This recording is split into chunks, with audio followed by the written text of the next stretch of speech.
Mr. Speaker.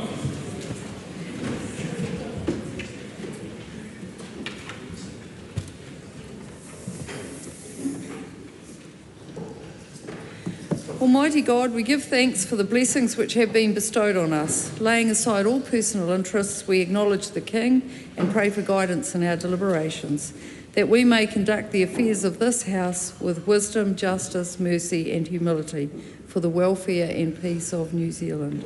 Amen.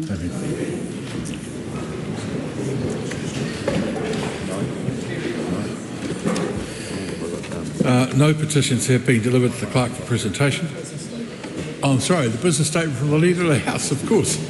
The Honourable Louise Elston. Thank you, Mr. Speaker. Next week, the House will consider the remaining stages of the Local Government Auckland Council Transport Governance Amendment Bill and the associated anti-money laundering and countering financing of terrorism amendment bills. The hours of Tuesday will extend into Wednesday for government business, and Wednesday afternoon will be a Members' Day. No petitions have been delivered to the Clerk for presentation. I present the report of the Controller and Auditor General entitled Improving the Public Service Capability to Engage with Māori. This paper is published under the authority of the House. 2 select committee reports have been delivered for presentation. Reports of the Social Services and Community Committee on the Ministry for Culture and Heritage Long-Term Insights Briefing 2025 and the report of the Ombudsman Children in Care Complaints to the Ombudsman 2019 to 2023. Those reports are set down for consideration. No bills have been introduced. The House comes to oral questions. The first in the name of Barbara Edmonds. Talofa lava, Mr. Speaker. To the Minister of Finance, does she stand by all her statements and actions? The Honourable Chris Bishop. On behalf of the Minister of Finance, in context, yes. Supplementary. Is unemployment higher or lower since she came into office? Well, the member knows the answer to that. What is important, Mr. Speaker, is that the government has a plan to build the productive capacity of this economy, and what is definitely true is that the government's plan for growth and prosperity can be contrasted against the opposition's plan, which so far consists of 16 pages released publicly, much of which just contain graphics and photos. Just about the government. Supplementary. Is New Zealand's credit outlook better or worse since she took office? Well, Mr. Speaker, the government is grappling with the legacy left to it by the previous regime, which saw debt double, government spending increase by 50% during a 6-year period, and wasteful, wanton spending, fiscal largesse that the country and this generation and the next generation to come will have to repay. Supplementary. Are business liquidations higher or lower since she came into office? Well, Mr. Speaker, if the member's point is that the New Zealand economy should be doing better, then of course the answer to that is yes. And of course the government wants the economy to grow and to drive higher living standards for New Zealanders. But as the member, I think, forgets or is not aware, the legacy bequeathed to this government from the last hopeless regime takes time to turn around. It is it is not acceptable for the opposition to expect immediate improvements when they left the books in such a hopeless state. That last part of the question answer wasn't particularly helpful to order of the House. The Honourable Supplementary. KiwiSaver hardship withdrawals higher or lower since she took office? Well, Mr Speaker, they are higher, and people who are withdrawing money on hardship basis from their KiwiSaver accounts should blame the previous government for their reckless mismanagement of the Crown. Sorry.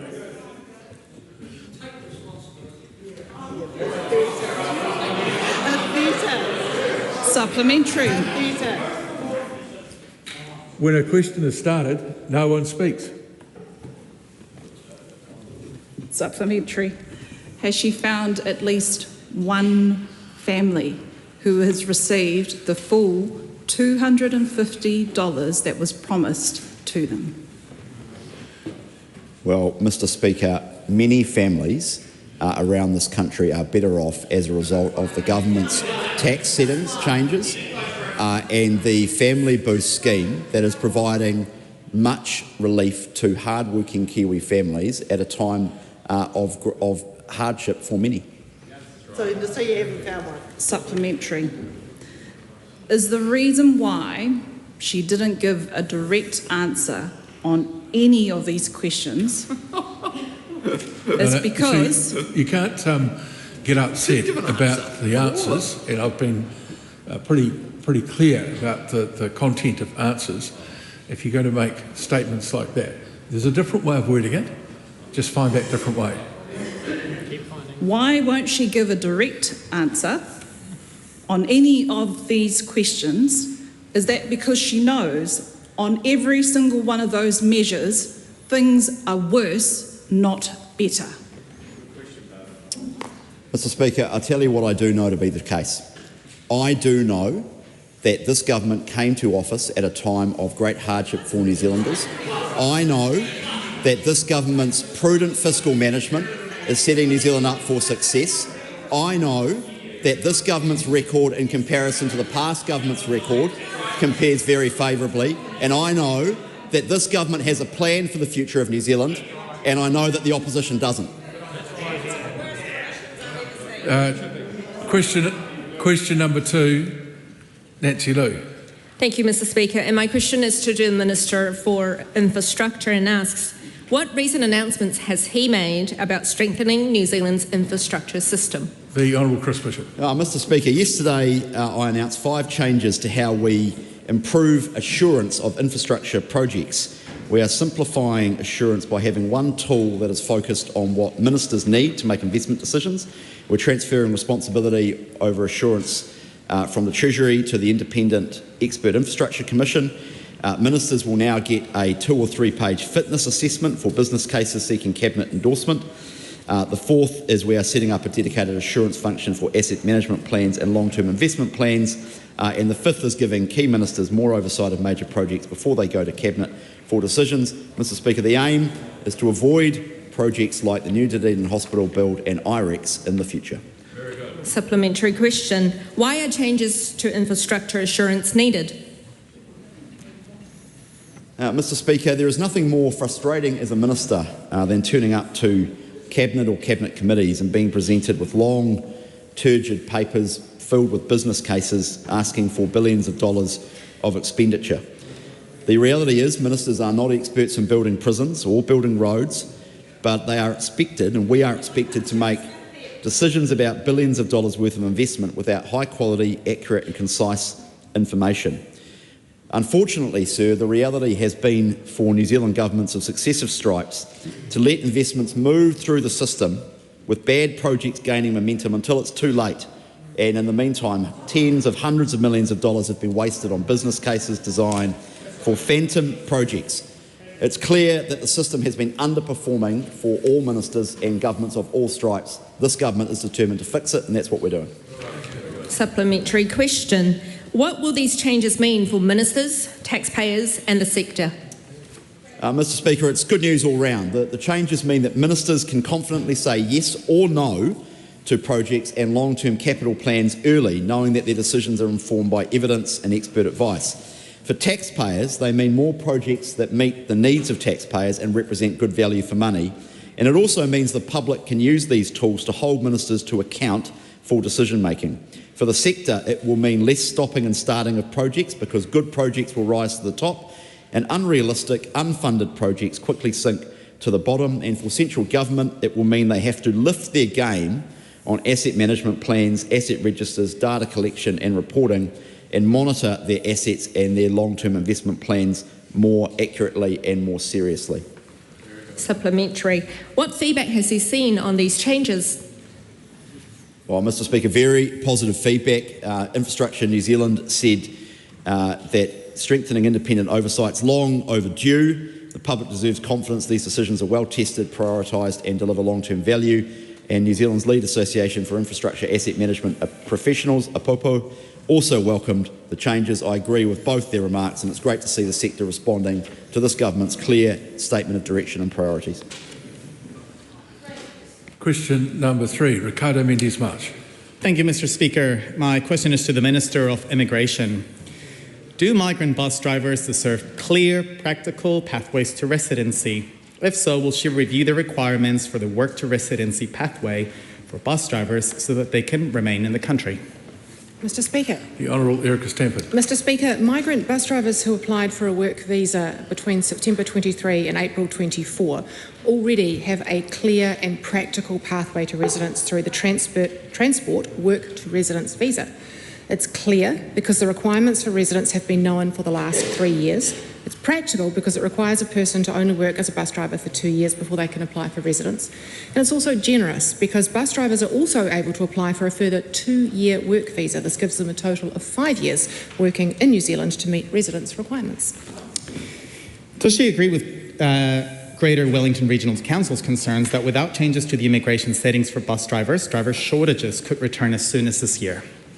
Mr Speaker, no, I don't. And I want to quote the Metlink manager telling councillors to stop fretting when he said that he was extremely confident that there was no risk to the service, that they have good domestic recruitment plans and they were training people through the system well. Furthermore, Mr Speaker, I have been advised by my officials that a number of bus companies currently looking to recruit are receiving more applications than they have vacancies for from New Zealand residents and citizens who are not and are not having any recruitment issues. Does she agree with the Bus and Coach Association Chief Executive who said that bus drivers don't need academic level English to do a good job and that she wanted the government to lower the requirements, and if not, why not? Mr Speaker, it is important, and it has been a long-standing agreement, that a certain level of English is required for residents in this country. It's not university level English, as the member is saying. It is literally the base level you need to be able to study at university.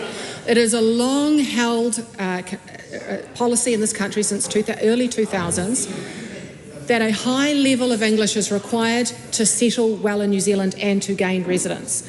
Mr Speaker, that goes for any migrant who wants to come to this country. And that is exactly the same for bus drivers. And in this case, Mr Speaker, when this was set, this policy in 2023, the residence requirement setting for English was known by the people who came in the country, and there is 5 years for them to be able to gain that level of English to settle well in New Zealand as we expect. Third question here. We always take 3. Yeah, we always. What is the point? Yeah, no, he hasn't. I'm counting. Okay. What is the point of expecting bus drivers to be able to write essays under time pressure, and how is that relevant to the tough job of driving buses?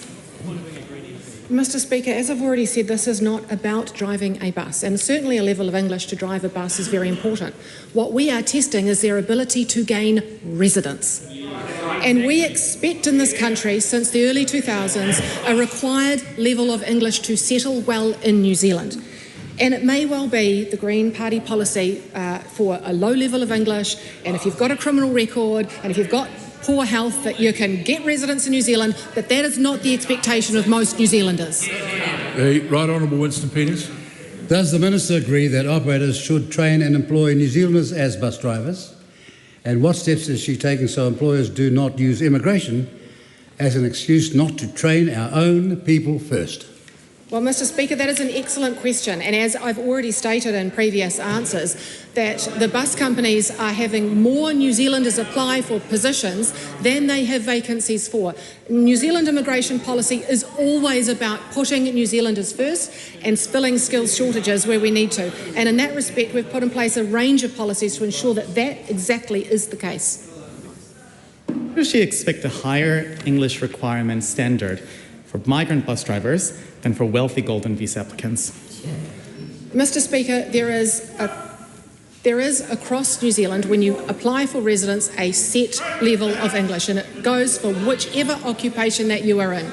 There is a separate, different visa for our AIP holders, and as I said in the media yesterday, or our golden visa holders, for those, many of them may not spend much time in New Zealand because they are global people with huge access to capital, knowledge and skills, and they are bringing immense benefit to New Zealanders. In this case, when people are on an AEWV, regardless of what they are doing, we expect, and have since 2003, I believe, a high level of English to have good integration into New Zealand because they are going to be living in New Zealand permanently. The Right Honourable Winston Peters. Will she remind the questioner that protocols and procedures set out by the government are required to be followed and not dodged like some people do? Yeah, that's right. Mr. Speaker, there are important things that are set out in immigration instructions around character, English language, health, and a range of other things that need to be met in order to gain residence in New Zealand. And if anyone is dodging those, then Immigration New Zealand will usually, eventually, find out and hold them to account. Migrant bus drivers need to have academic level of English to settle adequately into the country when she does not expect that same standard of wealthy investors who may be settling into the country as well.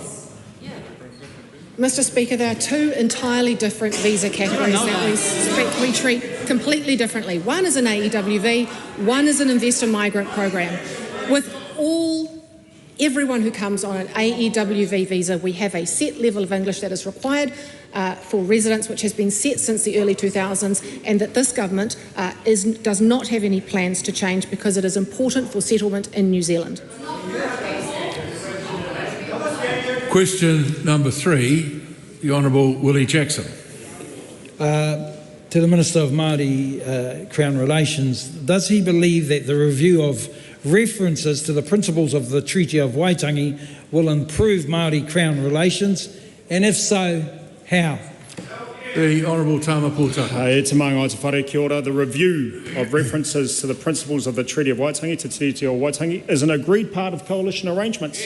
And without the coalition, we would continue to have the same ambiguity, inconsistency that pervaded and permeated drafting of these types of references in previous years. Now, Māori Crown relations will improve more if we have clarity in legislation and practicality in outcomes, and that's what good kāwanatanga is about. Wouldn't have a clue. Just hold on. We're not going to have that across the house stuff any further on this. We'll talk to him. No. Mr. Jackson, I will talk to the whole House. If I talk to people specifically, as I just have, that is to be taken as some warning that the time in the House might be shorter today than most other days. Thank you, Mr. Speaker. To the Minister, why does he support this review when Cabinet's own paper concedes there will likely be more litigation, more tribunal claims, more cost and more damage to the Māori Crown relationship? E te maunga o te whare. The review in this mahi is not yet over. We've still got to go through a process, including engagement with various groups, iwi leaders and others, some of which has already been undertaken by my erstwhile colleague, Minister Metekoda, Minister Goldsmith. But as the member opposite is aware, this was part of the coalition arrangements in order for us to form good kāwanatanga rather than ending up with the parties opposite in these seats. Mr. Speaker, to the Minister, how does ignoring official advice warning that repealing treaty obligations will have wide-ranging impacts on Māori interests improve the Māori Crown relationship? E te manga o te whare. May I refer to my excellent colleagues, mahi, in the health space, Minister Brown, who, notwithstanding some of the mahi that has been undertaken in relation to treaty principles and references therein, the immunisation rate of 2-year-old Māori has actually improved under this government, and he's actually improved a range of other indicators in the health space, notwithstanding all the gobbledygook and vague and ambiguous wording that parties opposite interred in legislation in days gone by. Mr Speaker, to the Minister, is the advisory group wrong when it suggests that references to treaty principles now have 50 years of jurisprudence behind it, and that changing it would likely increase legal uncertainty rather than decrease it? And if so, will he demand that the review be cremated and buried like the Treaty Principles Bill?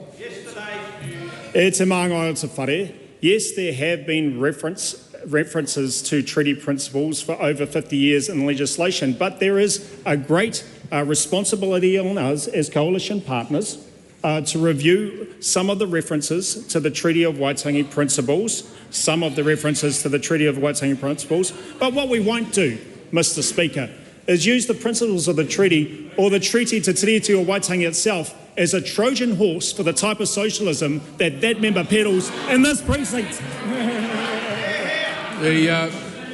Just hang on. Everyone settle right down. The Right Honourable Winston Peters. Does the Minister agree with past esteemed Māori leaders like Paul Maori, Ngata, Carroll and Buck that the treaty has 3 articles and not principles, and that New Zealand is a country of New Zealanders promoting self-improvement for everybody, not separatists grifting on the taxpayer's pocket?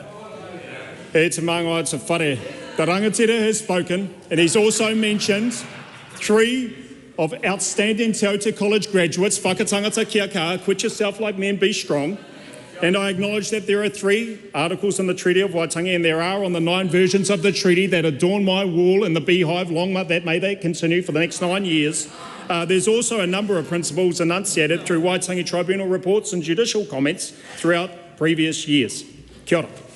To the Minister, can the Minister name a single iwi or hapu or Māori organisation, just one that told him that the review will improve Māori Crown relationships? E te manga o te whare. What I can do is name a number of iwi leaders who are very disappointed with the performance of the spokesperson for Māori Crown relations on that side of the House. Point of order. A point of order. There's no addressing of the question. Slow.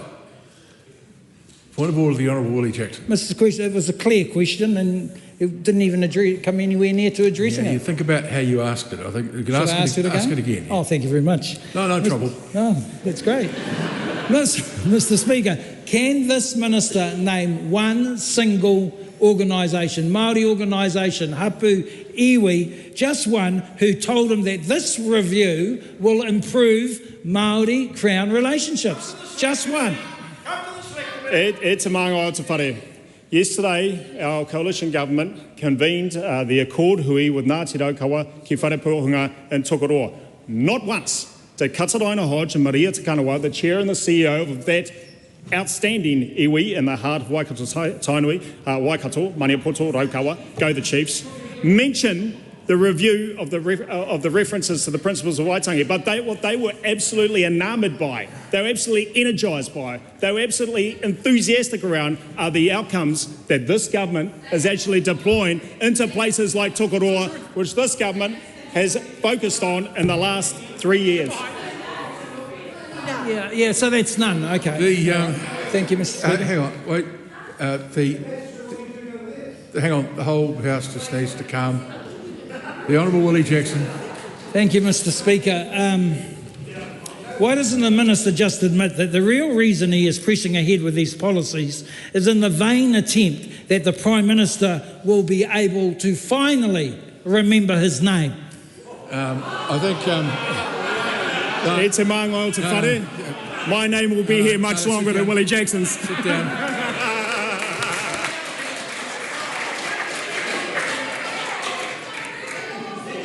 Yeah, just so we're all clear, the question was out of order, and the answer certainly didn't help order. But we'll call that a day, and we'll go on to question number 5. Point of order, Mr. Speaker. Mr. Speaker, the Prime Minister was on New Zealand national television. No, sit down. Couldn't remember his name. No, sit down. Couldn't remember. It's a fair question. Sit down. Just want to tell you, Mr. Jackson, I know your name and I'm very close to using it in a context that's not very good. Question 5, Hana Rau Whiti Maipi Clark. Tēnā rā koe te whika o tira, tēnā rā tātou te whare. To the Minister of Education, what assurances, if any, can she give to the Y3553 claimants that her education reforms will not risk long-term harm for Māori learners? Mr. Speaker. The Honourable Eric Stanford. Yeah.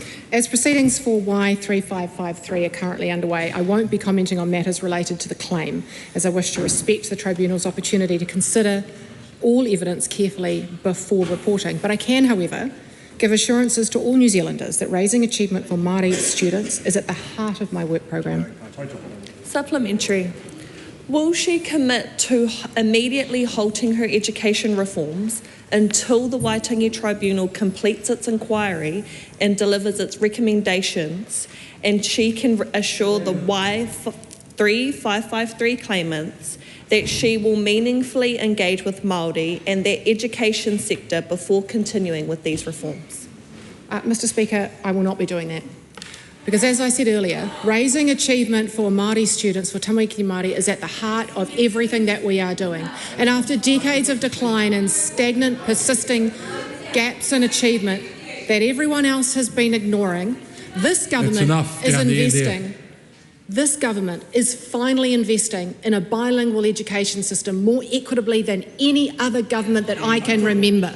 And Mr. Speaker, that is about raising achievement for Māori students. And if you want to talk about the opposite of long-term harm for Māori students, it's what we are investing in today into our bilingual education system. Question number 6, Cameron Luxon. Thank you, Mr. Speaker. To the Minister of Internal Affairs. What recent announcements has she made about a new Anzac initiative with Archives New Zealand and the National Library? The Honourable Brooke Van Velden. Mr. Speaker, yesterday I launched Anzac Stories with Archive New Zealand and the National Library. Anzac Stories is a new website providing Kiwi kids access to historically accurate and engaging content created by Archives New Zealand and the National Library from their collections. The stories are of real people, places, animals and items, and designed with the help of students from Belmont School in Lower Hutt and Adventure School in Pororua. Anzac Stories incorporates games, quizzes and facts, and I'd encourage all parents of 9 to 13-year-old children to interact with this website this Anzac Day. Supplementary. How will this initiative benefit Kiwis? Mr. Speaker, I asked Archives and the National Library to undertake this project to encourage Kiwi children to be engaged in learning about an important part of our nation's history and to give them access to the rich collections of Archives New Zealand and the National Library. It is an increasingly digital world. Many of us, especially children, consume information online. While seeing the physical archives and library collection items is wonderful when you do have the opportunity, many of our national records, including our war records, have been digitised. I wanted Kiwis to see the benefit from that work and be able to interact with it. And this fully online resource gives children and their families access to historically accurate archival information in a way that appeals to them. What are some of the features of the site?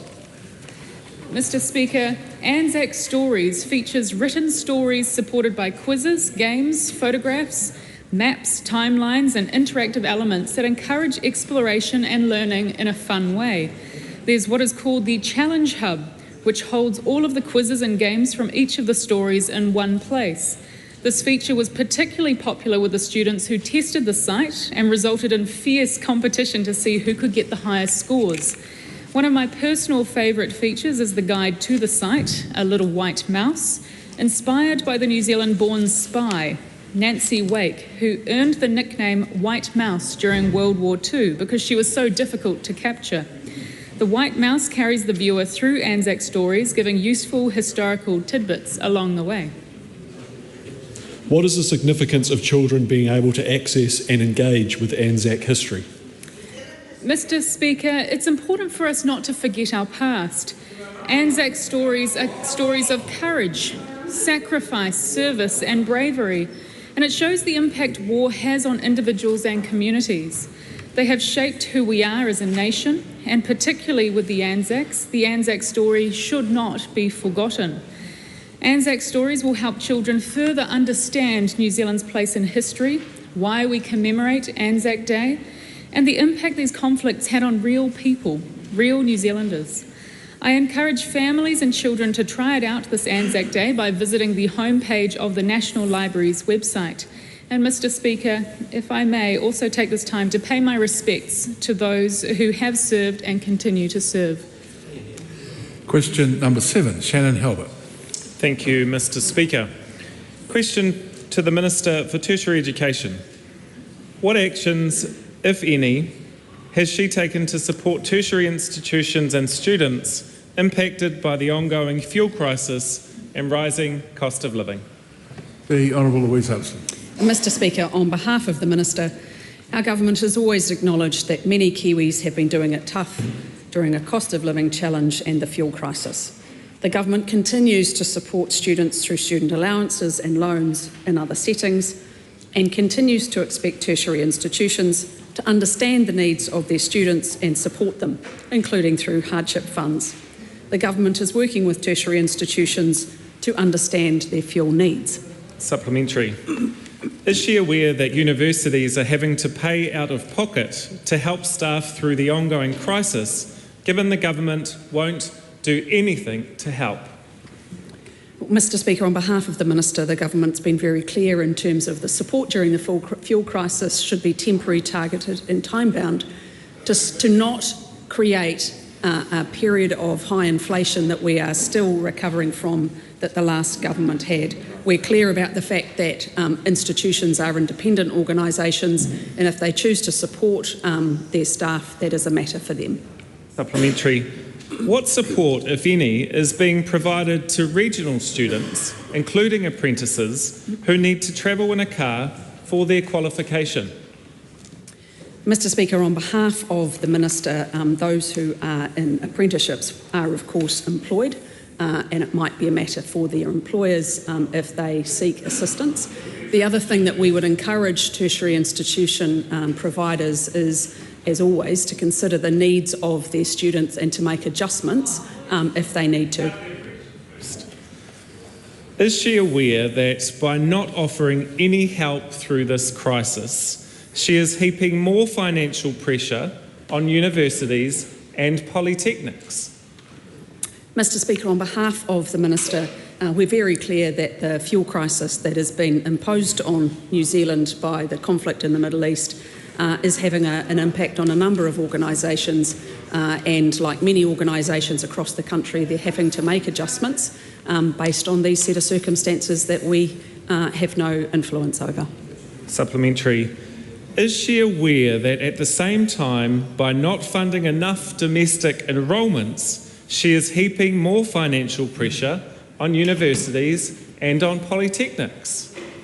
Mr. Speaker, on behalf of the Minister, not sure that I agree with all of the assertions in that question, but we have, challenging times facing the country that, in terms of the fuel crisis, are of no making of any decision that this government or anyone in New Zealand has made, and organisations from one end of New Zealand to the other are having to make adjustments. Tertiary institutions are no different. Supplementary. How does she expect students to succeed in their studies when they are facing reduced opportunities and increased cost of living pressures with no extra support? Well, Mr. Speaker, on behalf of the Minister, on the 1st of April, 52,000 students received an increase in their student allowance, but I accept that the cost of living and the fuel price increases is having an impact across the country. Our government maintains that the support that we provide must be temporary, targeted and time-bound. Otherwise, everybody is impacted. And I want the House to just consider the fact that the group of students, they are one of the most vulnerable groups. So when there is extended periods of high inflation, high interest rates, who does it hurt the most? Students. Question 8, Sam Uffindell. Thank you, Mr Speaker. My question is to the Minister of Health. What recent announcements has he made about expanding the role for community pharmacists? The Honourable Simeon Brown. Mr Speaker, the government recently announced that from June it will be easier and more affordable for patients to get treatment for a range of common health conditions, with expanded services proposed to be delivered through community pharmacists. Health New Zealand is proposing that participating pharmacists be able to provide funded medicines for children and their families for pain and fever management, oral rehydration and common conditions such as scabies, head lice and conjunctivitis. The proposal also covers treatment for uncomplicated urinary tract infections and emergency contraception. This will reduce the need for GP visits for straightforward conditions, lower cost for families and improve access to care, particularly where GP waits are too long. How will these changes benefit families? Well, Mr Speaker, these changes would give New Zealanders a practical and convenient alternative when GP appointments are not immediately available. Pharmacists are highly trained health professionals, so instead of waiting for a GP appointment or paying full over-the-counter costs for medications, parents were to visit a local pharmacy, receive a consultation and access funded treatment on the spot. Pharmacies are among the most accessible health services. Expanding their role will improve local availability of funded treatment and care for these conditions, ensuring patients get timely care while easing pressure on general practice. What impact will this announcement have on access to healthcare in rural and high health needs communities? Well, Mr Speaker, pharmacies are often among the most accessible health services in many communities, particularly in rural and high needs communities. Allowing pharmacists to supply funded medications for these common conditions will help in those communities where it's difficult to see a GP quickly and ensure people can receive treatment closer to their home.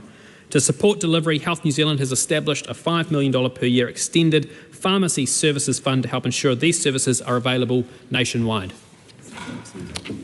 How does this initiative support the wider health system? Mr Speaker, this initiative is about making better use of the highly trained health workforce we have across the country. By enabling pharmacists to manage common conditions, we free up GPs to focus on more complex cases, reducing pressure across the system and ensuring patients receive the right care at the right time. It is a practical, common sense step to improve access, affordability and efficiency in our health system. We are fixing the basics and building the future of our health system here in New Zealand. Supplementary? Point of order. A point of order. Point of order, Mr Speaker. I seek to leave to correct an answer to question 3 today. Leave is sought for that purpose. Is there any objection? There appears to be none. Thank you, Mr Speaker. In response to question 3, I said that a transport residence pathway was for bus drivers who'd applied for a work visa between September 23 and April 24. I meant to say it was for any bus driver who applied for a work visa before the 7th of April 2024. Thank you. Call on question number 9, Jamie Arbuckle. Thank you, Mr Speaker. To the Associate Minister of Health, what recent reports has she seen on illicit tobacco? The Honourable Casey Costello. Mr Speaker, last week Retail New Zealand released a report outlining their assessment of the emerging threat posed by illicit tobacco. It said that an illicit tobacco market already existed and is only growing to grow. Recent customs seizures and media reporting recognise this growing illicit market. This reinforces what the government has been saying all along. We recognise an illicit market as a real threat to a smoke-free New Zealand. It also reduces revenue collection used to fund government services, and I'd stress that it also allows organised crime groups to line their pockets and expand their reach in our communities. We need a strong, proactive approach to addressing this challenge, and that's what we are currently working on with officials and agencies. Question number 10. Lamunga Lydia Sosini. Aotearoa, Mr Speaker. To the Minister of Internal Affairs. Has Fire and Emergency New Zealand been classified as a critical customer under the National Fuel Response Plan? If so, what does this classification mean in terms of fuel supply for Fire and Emergency New Zealand under National Fuel Response Plan Phases 2, 3 and 4. Mr Speaker. The Honourable Brooke Van Velden. Mr Speaker, yes, fire and emergency has been classified as a critical customer for the purposes of delivering emergency services. Under the National Fuel Plan Phase 2, there is no restriction on access to fuel for fire and emergency. Under current proposals for Phases 3 and 4 of the Government's Fuel Response Framework, fire and emergency will be prioritised for uninterrupted supply of fuel. As a life-supporting service and critical customer, Fire and Emergency New Zealand is prioritised for fuel to maintain emergency response capability, with supply directed to critical and life safety activities in line with all of government settings. Supplementary. How will the classification of Fire and Emergency New Zealand as a critical customer guarantee that Fire and Emergency New Zealand will receive a full allocation of fuel to allow them to undertake standard operations? Mr Speaker, as I just said, because this government has acknowledged that it is very important for life safety and critical emergency response to continue within all phases of the fuel plan. They are working with the Public Service Commission and the All of Government Group to ensure that there is supply lines for fuel across this country. Supplementary. How will the government ensure that firefighters in rural communities will have access to the diesel they need to undertake standard operations in the event of a prolonged fuel shortage? Mr Speaker, I am aware that Fire and Emergency has a representative on the Public Service Fuel Response Plan High User Working Group, which is providing advice and highlighting their needs in the all-of-government fuel planning. It is essential that all of New Zealand, whether that is urban or rural, has access to critical and life safety preserving services through all phases of the response, and Fire and Emergency is working with that all-of-government group to ensure that Fire and Emergency will be there for communities in need. Supplementary. If Fire and Emergency New Zealand, considering deprioritising or pausing certain frontline activities during phases 2, 3 and 4, if so, what are they? Mr Speaker, I met with the Chief Executive of Fire and Emergency and the Chair of the Board of Fire and Emergency, as well as the Chief Executive of the Monitoring Agency last week to talk about the contingency plans as it comes to the different phases of the fuel response. That work is ongoing. There is only a draft plan at this stage, but they are working tirelessly to ensure that the life-preserving services and life safety and critical services will remain through the all phases of the plan. However, it is also still the case that that work is underway, and I don't want to get ahead of it. Supplementary. When can the public and firefighters expect to see the full details of how emergency services will operate phases 2, 3 and 4? Mr Speaker, I don't want to get ahead of the plans that they are making, but I would be absolutely assured that I'll be seeing that plan, but I haven't yet seen that plan, and so the public will see that plan once I've also seen that plan. But the assurance that I would give to the public is that Fire and Emergency has been designated a critical user through all phases of the fuel response. They are working closely with the all-of-government group for fuel supply and security, and the assurance I will give to members of the community is that Fire and Emergency has been prioritised to be there for communities in their times of need. Question number 11, Miles Anderson. Thank you, Mr Speaker. Yeah, Miles Anderson, sorry. My question is to the Minister for Land Information. What recent announcements has he made about investment in New Zealand's premium agricultural sector? The Honourable Mike Buttrick. Bonjour, Mr Speaker. Today I, along with Deputy Prime Minister David Seymour and Economic Growth Minister Nicola Willis, welcomed a new investment from French fashion house Chanel in New Zealand's fine wool production. It shows the world now knows New Zealand is open for business. Chanel has invested in a joint venture company to own part of and continue to support Lammermoor Station in the central Otago High Country, which produces some of the world's best fine wool for Chanel's garments. This is a win-win-win for Chanel, Lammermoor and New Zealanders.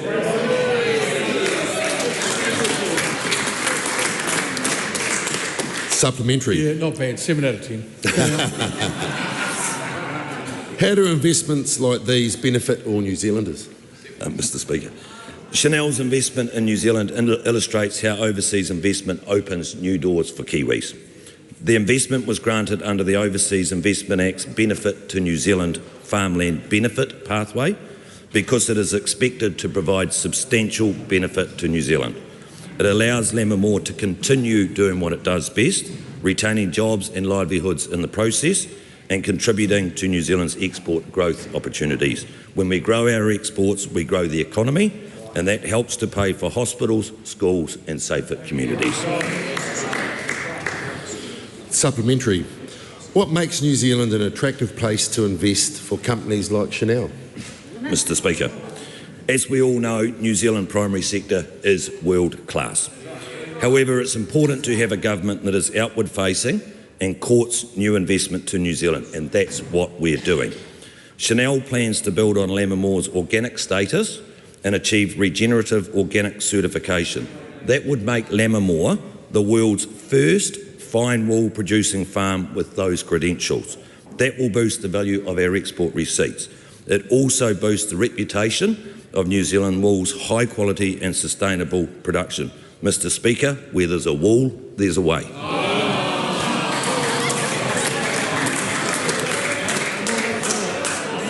Supplementary. What changes has the government made to speed up and encourage investment in New Zealand? Mr. Speaker, new statistics from Land Information New Zealand show average end-to-end assessment timeframes for business and productive forestry. Investments have decreased significantly under this government, going from an average of 67 working days to 31 working days in the last 12 months. I would like to acknowledge the work of my colleague, the Honourable David Seymour, in this, who has ensured the new streamlined pathway allows low-risk applications to be processed faster, delivering more investment to New Zealand. As he said, Mr. Speaker, the proof is in the investment pudding. Merci beaucoup. Supplementary, Mr. Speaker. The Honourable Damien O'Connor. Thank you. To the Minister for Land Information. Why did the National Party Minister of Lands and the ACT Party Associate Minister of Finance override a recommendation from the Overseas Investment Office to decline the sale of 3 farms near Clydevale to foreign US investors because they did not meet the benefit to New Zealand test? And did New Zealand First support the sell-off? Point of order, the Honourable Chris Bishop. Mr. Speaker, I think the member knows that it's not appropriate to provide suffixes in relation to ministers from a party background. Ministers are ministers. They are not National Party ministers or New Zealand First ministers or ACT Party ministers. They are ministers and they act in that capacity. That is true. I'm sure that the member will be able to reword his question to comply. Mr. Speaker, if I could, why did the Minister of Lands and the Associate Minister of Finance override the recommendation from the Overseas Investment Office to decline the sale of 3 farms near Clydevale to foreign US investors because the application did not meet the benefit to New Zealand test? And did the other coalition partner in this government agree with that sale-off?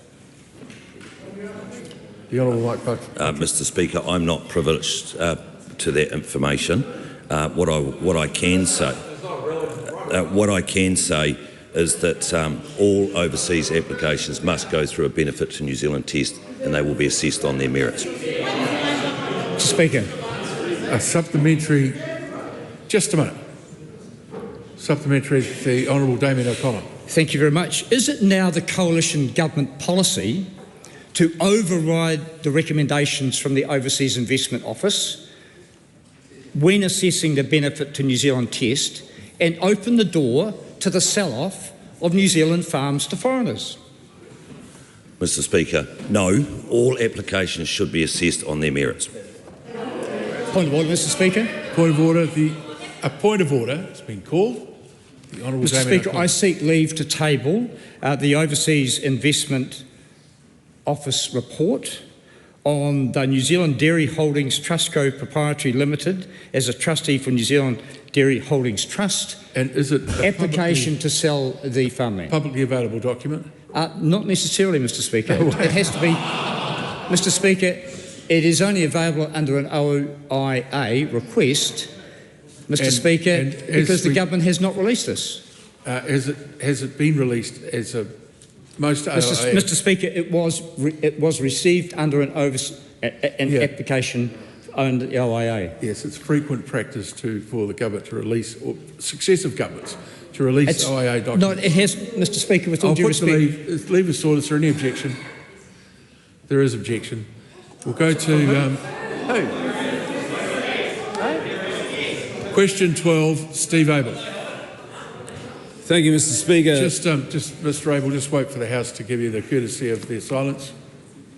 Thank you. Thank you, Mr Speaker. My question is to the Minister for Resources. Are there any places in Aotearoa, New Zealand, where mining should not be promoted? If so, where are those places? The Honourable Shane Jones. Obviously, we have changed the legislation, Mr Speaker, the Crown Minerals Act, and introduced the notion of promotion. There are areas, in particular in the dock estate, where it is not possible to gain the necessary consents for mining. Does he think it's appropriate for prospecting, exploration or mining permits to be issued inside the Te Waihi Pounamu UNESCO World Heritage Area that is protected for its outstanding universal value as the largest and least modified of New Zealand's natural ecosystems?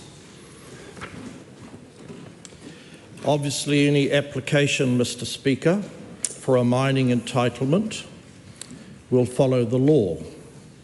As to whether or not areas that are not prohibited in terms of extractive activity should be pursued will depend on a case-by-case basis. Does he think New Zealanders want to see our most spectacular natural places ruined by mining? Or does he agree with MP Shane Jones, who in 2010 said of mining that it is an exercise in destroying New Zealand's clean green image and destroying conservation values? Mr Speaker, sadly life is not static. I can confirm, however, that there are a host of areas in New Zealand where it would be very inappropriate to mine. Whether or not those places will be permanently off limits obviously waits for a future regime. Does he accept the expertise of the Department of Conservation, who warn that the Bendigo gold mine is an unprecedented threat to wildlife? Or given his expressions of disregard for native animals, such as Archie's frog, does he think our taonga species should be sacrificed beneath the bulldozers of Aussie gold miners? Mr Speaker, on the matter of frogs, obviously there has to be a balanced approach. Some occasions it will be possible to relocate species. I hope, however, that they don't end up like the snails that died under an ancient national regime. Speaker, what is his response to the opposition of local community and of existing hospitality, tourism, viticulture, horticulture and farming industries concerned about Bendigo's noise, air pollution, water contamination and the tailings dam containing 18 million cubic metres of toxic waste in perpetuity that is proposed. Mr. Speaker, there's always a balance when we seek to extract jobs, wealth, export earnings in particular areas that are minerals rich. And we can't have generic denunciatory remarks wiping out all possibilities. It depends on the context. Mr. Speaker, why does the Minister apparently express disregard for those local businesses and those community concerns, and indeed for the opinion of MP Shane Jones in 2010, who said regarding mining that it will be a short fillip for foreign-owned companies, the jobs will be scarce, and the degradation in these very sensitive areas will be very long-term, I would think irreversible. Mr. Speaker, I can provide no better answer than go to the good book. When I was a child, I thought as a child. It concludes oral questions. Just take a very short break for people going to other business to leave the House quietly.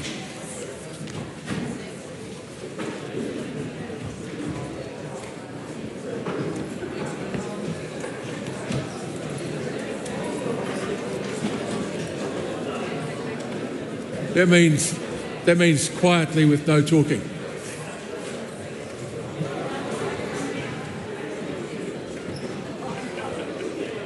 I call on Government Order of the Day number 1. Ngāti Rahiri Tumutumu Claim Settlement Bill, Committee Stage. Ngāti Tara Tokanui Claim Settlement Bill, Committee Stage. I declare the House in committee for consideration of those bills.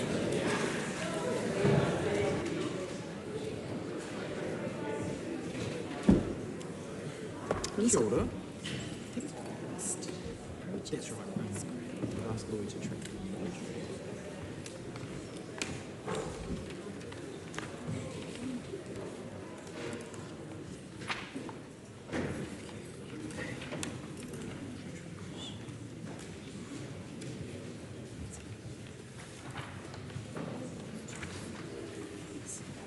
Members, the House is in committee on the Ngāti Rahiri Tumutumu Claims Settlement Bill and the Ngāti Tara Tokanui Claims Settlement Bill.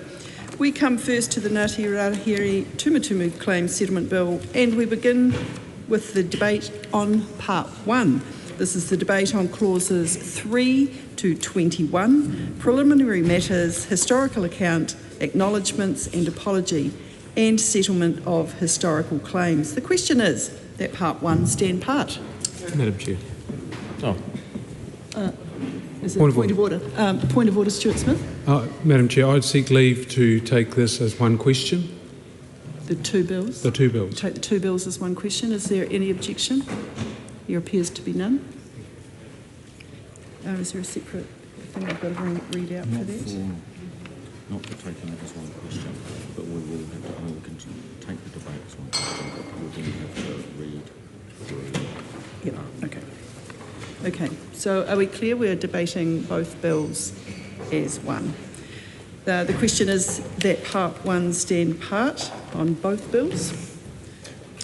Madam Chair. I call the Honourable James Mega. Tēnā koe, Madam Chair. Tēnā koutou te whare. It gives me great pleasure to stand on behalf of Minister Goldsmith in support of both the Ngāti Rahiri Tumutumu Claims Settlement Bill and the, I just have to get the name of the one properly, the Ngāti Tara Tokanui Claims Settlement Bill. Madam Chair, for those watching around the House, this part of the debate, having had the second readings, is to discuss, I guess in detail, somewhat the clauses and parts of the bills. From my perspective, on behalf of the Minister, the more fuller and historical accounts of these two settlement bills have been made in the second reading and will be made more fulsomely in the third reading. So it falls to me just to point out any of the potential amendments that are to be made in this stage. In regards to the Ngāti Rahiri Tumutumu Claims Settlement Bill, there are no amendments proposed for consideration to this committee, and all parts of the bill, in our view, will stand as adopted from the recommendations of the Māori Affairs Committee and agreed to by the House at second reading. In terms of the Ngāti Tara Tokanui Claims Settlement Bill, I'm being asked by member Shannon Halbert about what are we doing. Well, we're going through both bills at once, so I'm thinking on my feet, Mr Halbert, and I'm trying to combine both bills at once so that we can actually get through this in a respectful and moderate way in the spirit of these debates normally have, where you're not heckled and interrupted by members of the opposition in what is usually a relatively conjoined process. So in regards to the Ngāti Tara Tokanui Claims Settlement Bill, there are some minor amendments being proposed on AP number 0, and the barracking from Mr Halbert continues to my left. I'm not sure what side of the bed he got up on this morning, but the rest of us are here to celebrate these bills and to, I'm sure, hear about the amendments being proposed in AP number 0.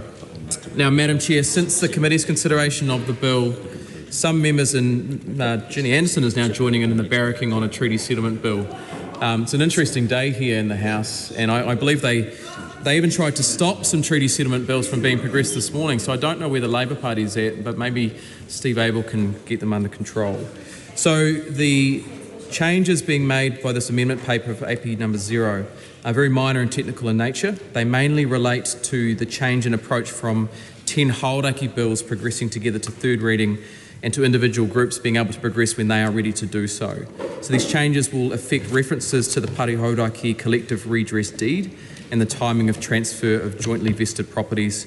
Madam Chair, there are also some amendments to clauses in relation to the vesting of certain Crown-owned minerals to align with similar provisions in the Ngāti Paua Claims Settlement Act 2025. And finally, other amendments will update the name of the Office of Treaty Settlements and Takutai Moana, Te Tari Whakatau, as well as updating interest listed and legal descriptions for cultural redress properties as a result of surveys. Madam Chair, I think it's a great occasion when we can come together to support a long and arduous process that many hapu and iwi go through to have their claims settled. And so with that, I hope we can progress at pace, together, unanimously, and as such, I commend both bills to the House.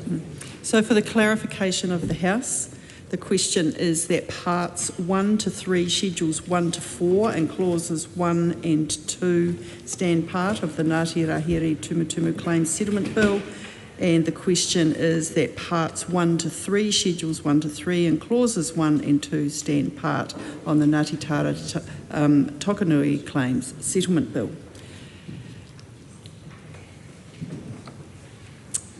The question is that The question is that parts 1 to 3, schedules 1 to 4 and clauses 1 and 2 stand part on the Ngāti Rahiri Tumutumu Claims Settlement Bill. All those in favour, please say aye. Aye. To the contrary, no. That's it. The ayes have it. Thank you. I will report this bill without amendment. The question is that the Minister's amendment set out on AP number 570 of the Ngāti Tara Tokanui Claims Settlement Bill be agreed to. All those in favour, please say aye. Aye. To the contrary, no. The ayes have it.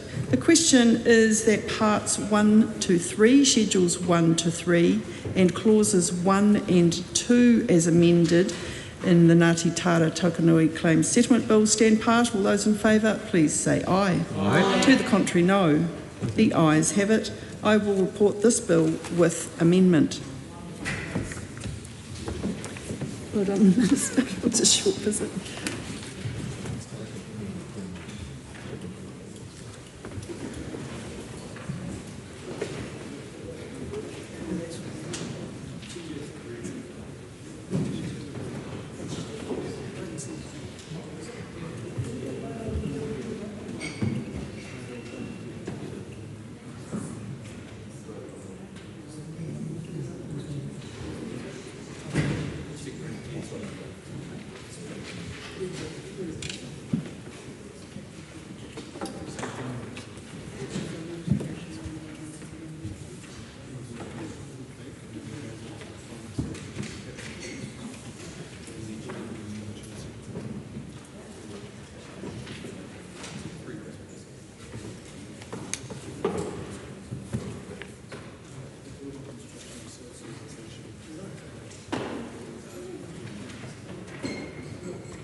The House is resumed. Madam Speaker, the committee has considered the Ngāti Rahiri Tumutumu Claims Settlement Bill and reports it without amendment. The committee has also considered the Ngāti Tara Tokanui Claims Settlement Bill and reports it with amendment. Madam Speaker, I move that the report be adopted. The question is that the report be adopted. Those of that opinion will say aye. Aye. To the contrary, no. The ayes have it. Those bills are set down for third reading next sitting day. I call on Government Order of the Day number 3. Building and Construction Sector Self-Certification by Plumbers and Drain Layers Amendment Bill interrupted debate on second reading. Now, I'm advised that last time we were on this bill, we were up to call number 5, and it is a New Zealand first call. Ricardo Menendez-March. Cool, thank you. And is this part of the split call, Madam Chair, or am I taking the 10-minute call? You're taking your... Yeah, this is a split call. This will be your call. Sweet, okay, to part. Yes. Thank you, Madam Speaker. The Green Party is still not supporting the building and construction sector self-certification by plumber and drain layers bill. First of all, let me acknowledge all the plumbers and builders out there in our communities. I want to acknowledge that we need more of them in this House of Representatives, actually, if we're to genuinely be a representative parliament. And the Green Party does want to see reduced building costs, more healthy homes being built, a fair treatment for homeowners, renters, and tradespeople. We particularly acknowledge for tradespeople right now with the current fossil fuel crisis that their work is currently harder to actually to perform, particularly and for them to provide for the families. And I also acknowledge that for many builders, they're operating in an environment where there is not a lot of work available in the construction industry. However, in this bill, we're concerned that the benefits of expanding self-certification outweigh the potential risks of error in plumbing or drain laying, given most work is not visible after construction.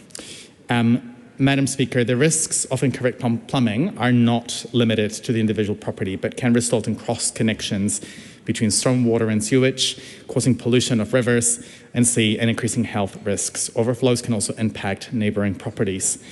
According to the REST MB Commission, submitted to complete a more detailed cost-benefit analysis of both options, which was due in late March. And I also want to acknowledge that plumbers and drain layers can already self-certify work in relationship to existing buildings. We respect the oversight of the PDG board, but note the concerns of some submitters, which were part of the select committee, which I personally did not have the privilege to be part of, and I acknowledge the work of members in that select committee that scrutinized this bill. The board having explicit authority to audit and endorse plumber or drain layer against the eligibility criteria throughout the life of the endorsement, rather than just the application at time, is an improvement in the original bill. The board may prescribe minimum standards that plumbers and drain layers must meet in order to be endorsed to self-certify work, including minimum standards relating to their ability to meet any potential civil liability. However, as legislators, we know what the minimum standards will be. And we also want to note that the Minister has indicated that they will be bringing amendments to the Committee of the Whole House and that this will significantly expand the scope of the bill, and we're sceptical about the expansion to commercial buildings, and I know my colleagues who are leading the work on this bill will be scrutinizing it at the Committee of the Whole House stage. One of the things that we want to also note our concerns on is the fact that a lot of the details and critical details, particularly, Madam Speaker, were being left out to future regulations rather than the bill itself. We're not satisfied that secondary legislation is where these issues should be laid out. This does also seem to be an ongoing trend under this government where a lot of critical details that we believe should be in primary legislation have been left out to secondary legislation. For example, it's stuff around setting out exactly what work could be self-certified. More clarity in primary legislation would have been particularly useful. We're also concerned that if solar water heating and more sustainable water use, such as rainwater for toilet flushing, require building inspections, but simpler but less sustainable mechanisms can be self-certified, fewer sustainable options will inevitably be chosen. And we don't want to streamline the most energy and water intensive forms of construction, particularly at a time where we've already been told that compared to other OECD countries, our water usage remains quite high. The recommendation that a consent can include both certified and non-certified work may be less disencouraging for sustainable work. Just mindful of the time, I want to finally note that there will always be a significant data management role for keeping photographs and other records for work that is self-certified, potentially unfunded. And this is in relationship to the inspections by the building consent authorities. We also wish to ensure the accessibility of this information is readily available for house buyers. And so we will be scrutinising this bill further in the committee of the whole house stage with my colleagues who have been leading on this bill. And I also want to acknowledge organisations like Simplicity Living who have shown us that a better way is absolutely possible. So we want to continue scrutinising this bill, and right now, unfortunately, as it stands, we will not be commending this bill to the House, and we look forward to further scrutiny of it in the weeks to come. Speaker. Dan Bidwell. Madam Speaker, it was a pleasure to be part of the Select Committee that helped shepherd this bill to this stage. My wife likes to remind me that politicians talk too much. So with that, I commend this bill to the House. Tangi Utikini. Kia ora, Madam Speaker. It's a pleasure to, also as a member of the Transport and Infrastructure Committee, to rise and take a call, which I can assure the House will be much more lengthier than the member who's just resumed his seat. This is the Building and Construction Sector Self-Certification by Plumbers and Drainlayers Amendment Bill, and it's called that because effectively it's an omnibus bill that seeks to amend a couple of pieces of legislation.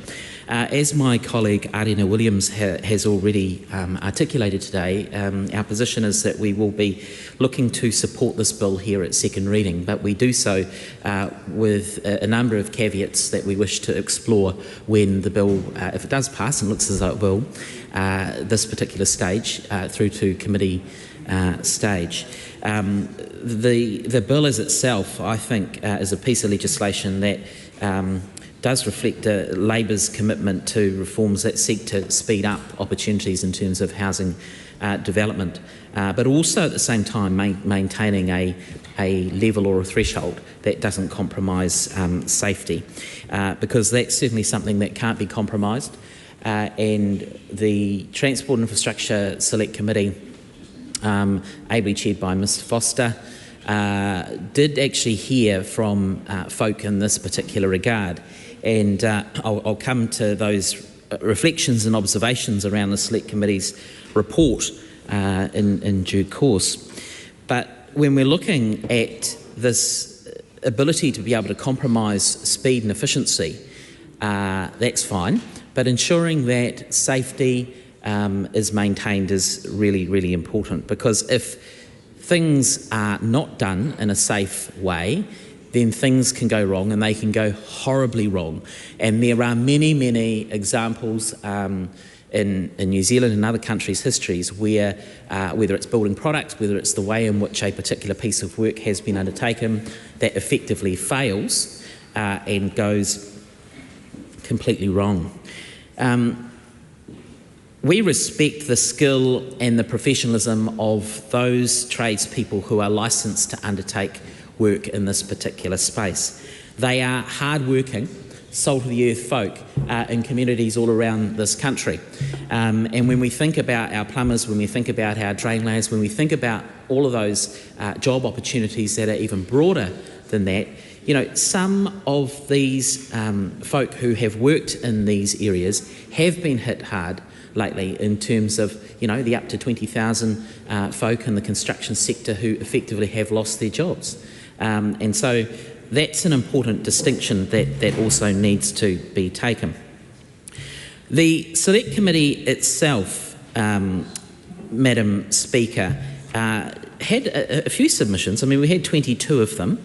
4 actually fronted up and presented their oral submissions. And while, you know, you look at that and might not think like a huge number, but when we actually reflect on who were those that came and gave oral submissions, they were representative of the industry. They were industry bodies that represented a number of folk for whom this bill will make a huge difference in terms of the work that they do. And I think it's also worth pointing out, Madam Speaker, that this is by no certainty a bill that actually received the overwhelming support of industry participants. They like the direction that this is seeking to head in, but they do have, and they did express with the committee, some concerns about some aspects, and in many regards the view that in some instances this bill perhaps doesn't go far enough.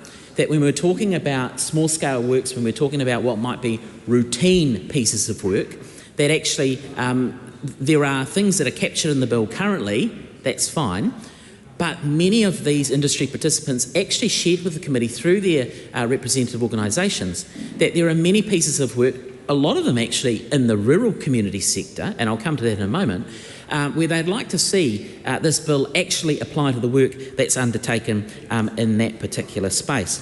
When we think about the opportunities of simple work and what's narrow, there was a very strong push, and I know my colleague Ms Williams touched on this, that what's included in the provision is pumped and on-site systems like pumped water supply, irrigation and circulating systems that actually are standard all around the country. So there's no difference here. There's no regional variation in terms of what the expectations or the specs are in terms of whether they're compliant or not. But these are often the case in rural communities, in rural households, on farms and elsewhere, where this would make a huge difference. In actual fact, you know, the master plumbers themselves said, well, if you look at every single rural building basically in New Zealand, you will find that there is a pumped water system.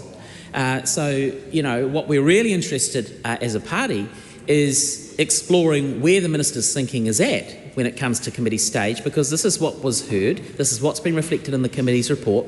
And while the minister had indicated to the committee, and again today, that there seems to be an openness to explore some of these options, and obviously there was a conversation that needed to be had with his now cabinet colleagues around where he was going to land with that. We do hope that when we progress this through the committee stage, that those are the sorts of things that the minister and the government have actually turned their mind to. When we think about grey water reuse systems, whether they should be included, they are often seen as low-risk opportunities that are governed by standards that are already in existence, they already are at play, you know, yet they're not included in the bill in terms of whether that's being captured or not. And so it's important that we do consider what the majority of rural properties actually have, and this is not saying it's trying to make it easier, because at the end of the day we don't want a system in place where safety or quality is compromised, but there is a sensible middle line and threshold where these sorts of things can be worked through. And so we look forward to lending our support to that conversation with the view of making a difference for the community. Madam Speaker, the Select Committee, as I said in its report, identifies a number of the changes that have been made. And one of the places where the majority of the committee did land, and I think it's a sensible one, certainly the position that the Labour Party supported, was where you have an approach to a building consent authority, generally a council, to undertake a piece of work. In circumstances where you have self-certified work, that would be a permissible option under this bill, and when you have non-self-certified work, i.e. the BCA is required to basically follow through their normal process, the bill as introduced would mean that actually there was a discrepancy between what work could be covered and what work couldn't be covered in terms of the overarching need for what you needed to do to get your building consent. And so what the committee in response to submissions has said, and where it's landed, is actually it accepts that in many circumstances when people go and engage with a drain layer, a plumber, an architect, others who do fantastic work in this space, there needs to be an understanding and an acceptance that in many circumstances there will be hybrid opportunities where a suite of work will be undertaken that will include non-self-certifiable work but also self-certifiable work. And what the committee has done is made a change to the bill to allow there to be that hybrid nature, to be that flexibility. One of the other changes that the committee did initiate was not just saying, actually, we'll wait for these self-certified work tradespeople to basically, when they lodge the application, when work is done, that they would lodge that with their professional body organisation. And what's really at the heart of this issue is a desire to ensure that as members of a professional body and a professional sort of sector, that there are opportunities for those organisations who often sort of provide the opportunity to have a bit of an umbrella around this, to be able to undertake audits basically as they're able to through the process. Now, this is going to save people a lot of money as well, because if you are a homeowner in a rural community or urban community and you undertake a piece of work, or you wish to have a piece of work undertaken, wouldn't it be much better if there are any issues that you are informed of that earlier in the process, rather than having to wait to the end of the process to realise that there are some issues that need to be rectified, and then there are costs associated with that.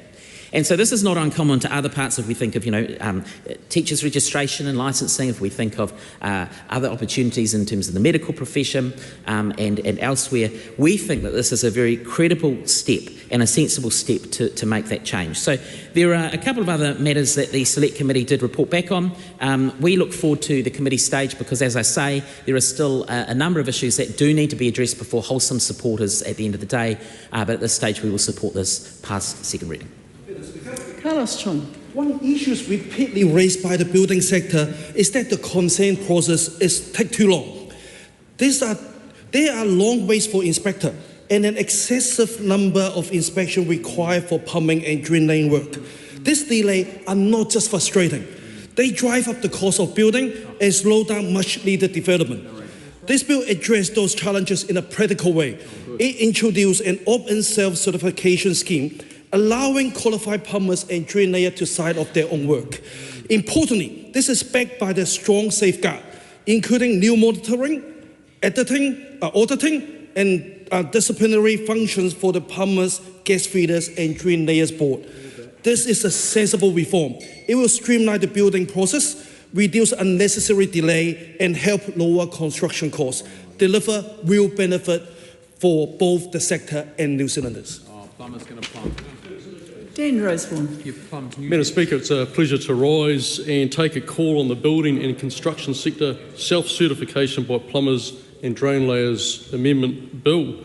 Now, we recognise those very real pressures in the building and construction sector, things like delays, bottlenecks, and the cost, that all adds up when you come to build a house in New Zealand. So it's important that we do get that balance right. Because at the crux of it, everyone here wants faster, more affordable building, but speed cannot come at the cost of safety, quality, or consumer protection. Cutting costs is one thing, but cutting corners is another. Madam Speaker, I want to speak from a slightly different perspective than some other members of this House. Having been from a tradie background myself, I've spent a significant amount of time on the tools. And I've done my own plumbing, I've done my own drain laying over the years. Haven't tried gas fitting, but definitely the plumbing and the drain laying. And I have the old adage, never pay anyone to do something that you can do yourself. It's one of my mantras in life. And doing your DIY on your own place, it's a way that you can definitely get ahead. And I suppose the same comes to government for that matter. With prisons, with the healthcare system, schools, never get anyone to do something that you can do yourself. Because we've all seen examples, where that has gone very bad when you sell off assets, and it always ends up with the New Zealand public getting a raw deal. But I recall starting out doing work experience as a drain layer at school. And you learn quickly about, soil conditions, fall gradients. And I recently did some plumbing at home too. I actually got my 15-year-old boy to do a lot of the work while I provided direction.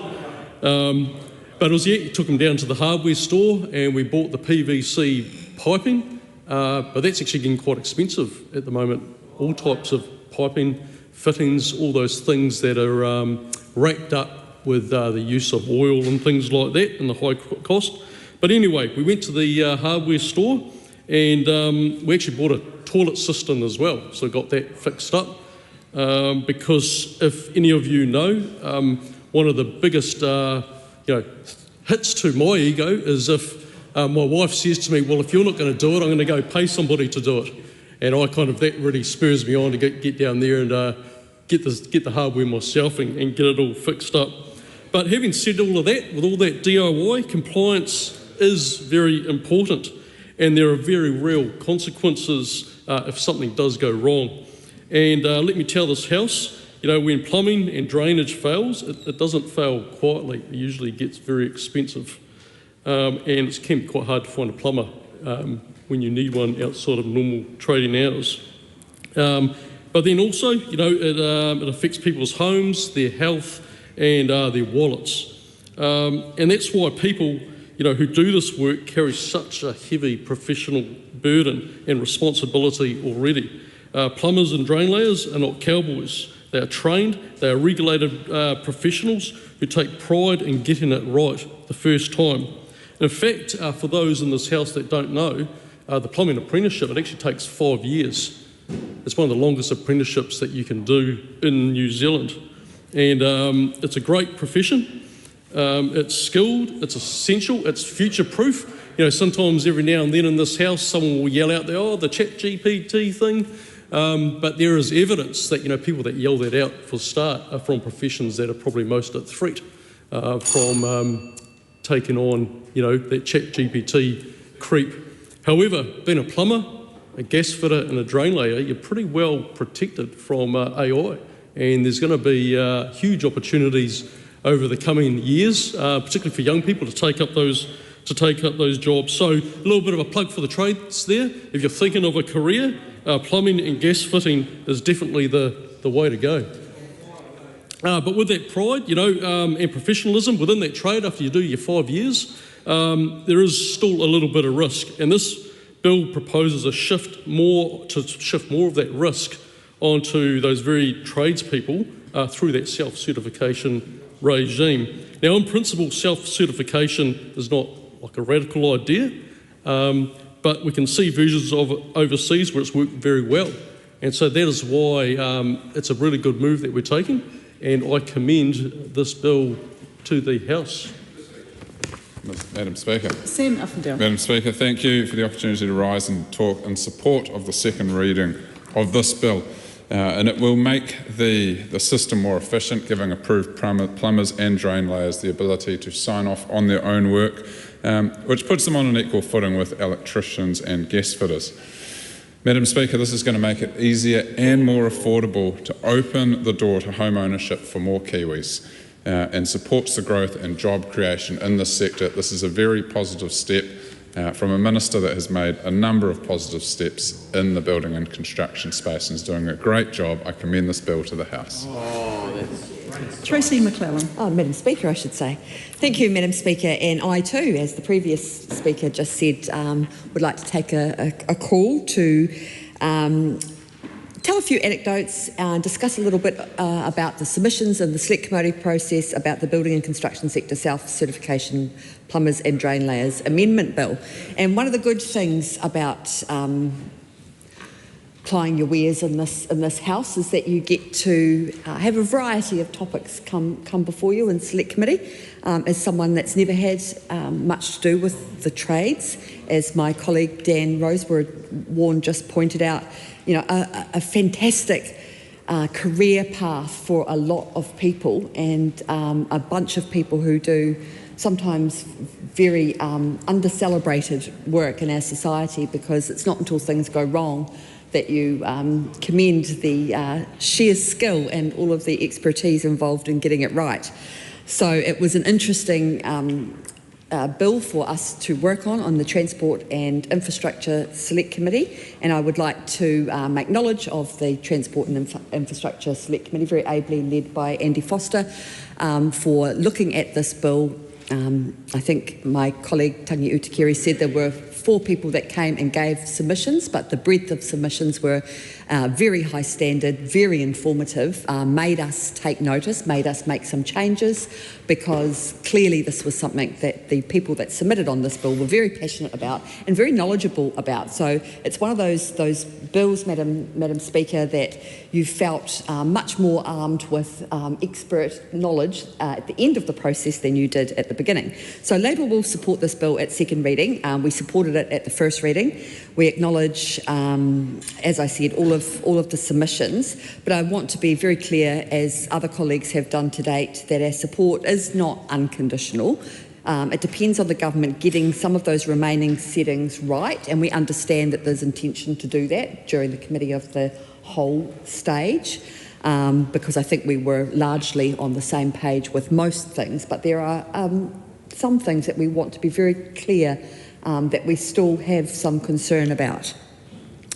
And they are around insurance, and I'll go into that in a little bit more detail, but certainly around insurance, around scope, and around basic consumer protections, which I think are really, really important. And it's incumbent upon us to get that right. So while everybody in this House, I think, and that's evident through the contributions that have been made today, share the goal of faster and certainly more affordable building, speed can never come at the price of safety, quality and fairness. And in this country, we have had our fair share of examples of that over the years, when corners have been cut, when decisions have been made that allowed or afforded certain practices to happen that weren't good practice, and when consumers and homeowners and other people bore the brunt of that. So we don't want to see that happen again. At its core, this bill introduces, as people have said, an opt-in self-certification scheme for qualified plumbers and qualified drain layers. And it's important to note that that very much is an opt-in. It allows endorsed practitioners to certify their own work as compliant with the building consent without requiring council inspection for that work. And it amends the Building Act 2004 and the Plumbers Gas Fitters Act, Drain Layers Act 2006. So, like anything where changes are made that involves risk, this reform moves the risk. It doesn't take risk away. It simply shifts the risk away from councils who would have been going through that process and onto the individuals and the consumers. And when risk shifts, responsibility and accountability shifts as well. It follows. So we have a couple of things that we want to point out. But before I get to that, I do want to acknowledge that the Select Committee did make meaningful improvements, and many of them were driven by issues that were either raised via submissions or raised by Labour during that first reading. So just to give you 3 or 4 examples, stronger audit powers. The Plumbers, Gas Fitters and Drain Layers Board can now audit practitioners throughout the life of their endorsement and not just at the start. So that does actually practically close a real gap.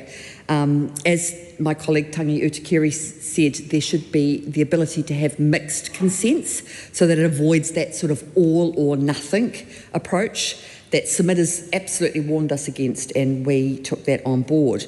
The third thing was the broader declaration signatories, so that architects, so that engineers and design LBPs can now provide declarations at the consent stage, because that actually reflects how projects work in practice. As you can imagine, some of the work that's done by plumbers is done at a stage where then other work essentially comes up and covers that up. So that's got to be done at sometimes at more that design stage. So it's only fitting that there should be some other signatories to be able to do those declarations. And a public register, because I think if you're allowing any profession, any trade to check itself in essence, there needs to be a requisite amount of transparency on the other end of the scale, so that a public register, so that homeowners and future buyers would be able to check certificates of compliance, and that just provides that level of transparency that's really important and a good safeguard. And finally, just also the mandatory monitoring by MB. And we think that that's really critical. If the scheme has any unintended consequences that haven't been thought of throughout this process, then we need to know that sooner rather than later, so that acting in good faith changes can be made to up those protections. So they're all sensible changes that were made during the Select Committee process. And as I said, Madam Speaker, we look forward, we believe, to the Minister bringing some amendments to the committee stage to add a couple more as well. So the outstanding concerns, though, that I did preface at the beginning was the fact that, well, the first one concerns the issue of insurance. And we think this is the biggest gap. We're being asked essentially to support a system that places more liability on individual tradespeople without confirming as yet that there's some sort of insurance product in place for them. And NBC said that one is expected, and that's all very well, but and the board will set minimum standards, but expected isn't obviously the same thing as available now, so we look forward to some more information on that. The second one was about the scope expansion, because the Minister did signal an intention to expand the scheme, and as my colleague Tangi Utikeri said, during the submission process we heard examples of how that might be good, but potentially to cover work in buildings that are up to 3 stories high. That sort of pricked our ears a little bit, because that's a significant step up in risk.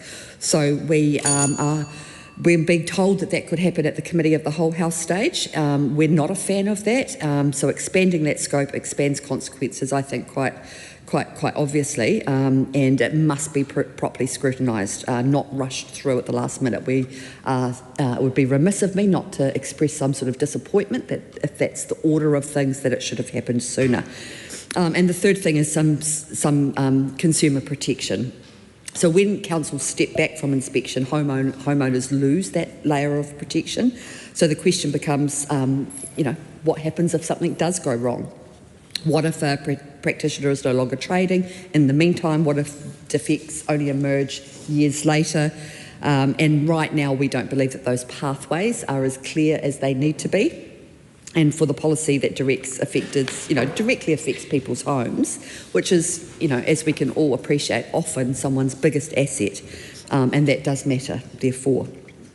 And in regard to the regulatory uncertainty, we did feel that too much of the detail, including what counts as self-certifiable work, is going to be left to regulation. And we often see that happen, but it's incumbent upon us to be able to sometimes push a little bit harder to make sure that the primary legislation reflects that, and we'll be looking to locking in as much of that clarity as possible into that primary legislation. Madam Speaker, the unintended incentives is the final thing I want to raise, because there's a real risk that a simpler, cheaper plumbing option becomes easier to approve. And while more sustainable systems still face those higher regulatory hurdles. But apart from that, we look forward to the next stage of this process and answering some of those questions. But at this stage, we commend the bill to the House. Madam Speaker. I call the Honourable Melissa Lee. Thank you, Madam Speaker. It's a pleasure to rise to take a short call as a last speaker. This is actually about opt-in scheme to allow qualified plumbers and drain layers to self-certify, but it actually limits to self-certification to low-risk plumbing and drain laying jobs by eligible professionals. And I think that's a great thing. Giving qualified plumbers and drain layers the ability to self-certify their work puts them on equal footing as electricians and gas fitters who have actually had this flexibility for years. And I think it is actually something that the industry has actually been wanting. It's common sense change, and it is something that the National Party committed on our manifesto back in 2023 election, and we are delivering on that promise. So I commend the bill to the House.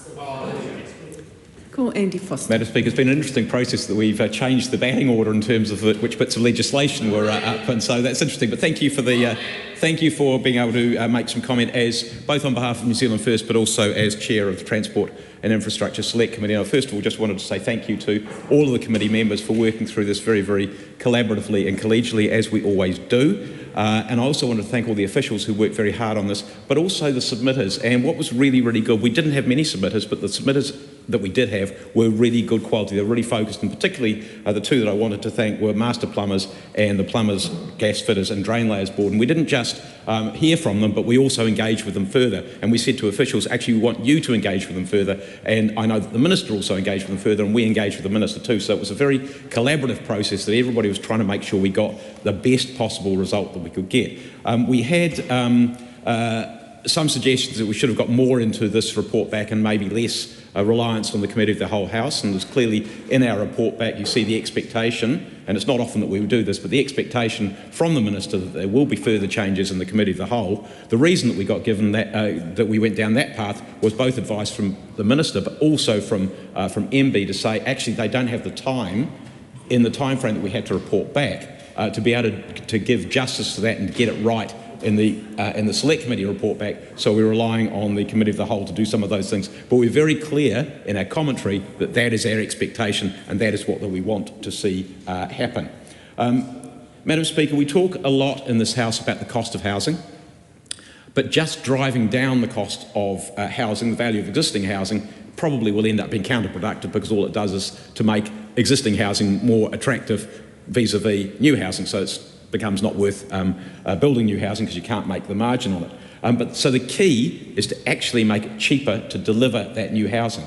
And that's not by reducing the quality of that housing, but by delivering better value, doing more for less. And that is, there's many, many things that this government has been doing, and this is one of those things, to try and push down the actual cost of delivering housing, because that's the way that you drive down the cost to the people who are purchasing it. And look, it's possible. Just look at the work that's been done in the area of building new classrooms, where we're effectively getting 3 for the price of 2. Look at the difference in the way that Aotearoa is delivering housing, where it's doing it a lot better than it was doing it before. So it is possible to get more for less if you're doing it the right way. So this bill is one of many initiatives that this government is taking to reduce the cost of delivering needed new housing. There's been a lot of talk about risk, and yes, there are risks in buildings. Things go wrong. And that's one of the reasons for the level at the moment we see the cost of building inspection is so high. Why? Because councils are risk averse. Why are they risk averse? Because they've been bitten before. You know, we all know about the leaky homes crisis. As a then city councillor, it cost Wellington City something like $150 million. $150 million. Where does that land? It lands on the ratepayer. I don't know what Auckland's bill was, but I think it was probably closer to $1 billion. Those are huge costs, and councils logically are going to be risk averse. In fact, we got to the stage of saying, actually, and it was me in particular, saying, and that was both as a councillor as mayor, saying, I want to hand back our licence. I don't want us to be in the business of doing building consents. Why? Because there's just a liability. And it got worse because not only was it leaky buildings, but people started saying, we're going to have a go at you on seismic issues as well. When you think about that in places which are seismically risky, why would a council want to be anywhere near it? So there is risk there at the moment. We're not avoiding risk, but at the moment that risk has been lying on the ratepayer, and that is a problem. That needs to change.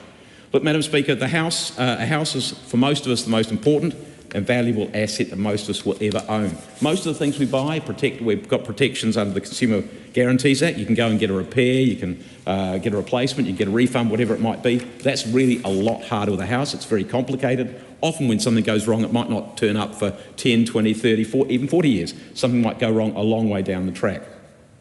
And so that's why we've had this issue of councils being effectively the insurer through the ratepayers, which, as I said, not very attractive. So this is about changing that. It's about that we've already heard about the proportionate liability rather than the joint and several liability that we've got at the moment. So the safeguards in this bill, reliance on the skill and experience required to be an approved self-certifying plumber. I'll come back to that because not every plumber is approved to do that, not by any stretch of the imagination. There's the work and support of the board of plumbers, gas fitters and drain layers. So there's a disciplinary process they've got. They have the requirement, they can impose the requirement to hold insurance. They also hold all the certificates of consent, as well, certificates of compliance. So there's a lot that is done there to back up the self-certifying plumbers. And also note that, I don't know about the plumbers, gas fitters and drain layers board, but certainly master builders hold a very significant amount of money to be able to back up their master builders if something goes wrong there with their master builders. And of course they can discipline them as well. Madam Speaker, the bill as introduced was to allow for approved, professional, skilled plumbers and drain layers opting in. It wasn't compulsory to self-certify their work. Now we have the Plumbers, Gas Fitters and Drain Layers Act. The power of self-certification for certain work already exists for the gas fitters and for electricians, but not for the plumbers and drain layers. So it's a bit interesting in that area. The two main submissions, as I said, we heard from were from the master plumbers and from the board. And the master plumbers have been advocating for this element of self-certification for many, many years. Look, I noted earlier in the debate before lunch, Celia Way Brown's quote from Christchurch that not all plumbers work as of acceptable quality, but not all plumbers are self-certifying plumbers. They have to do at least 7 years to get to that point. And they have to meet all those other standards. So that is really, really important. That's a lot of time that they have to do that training, and it's very, very rigorous.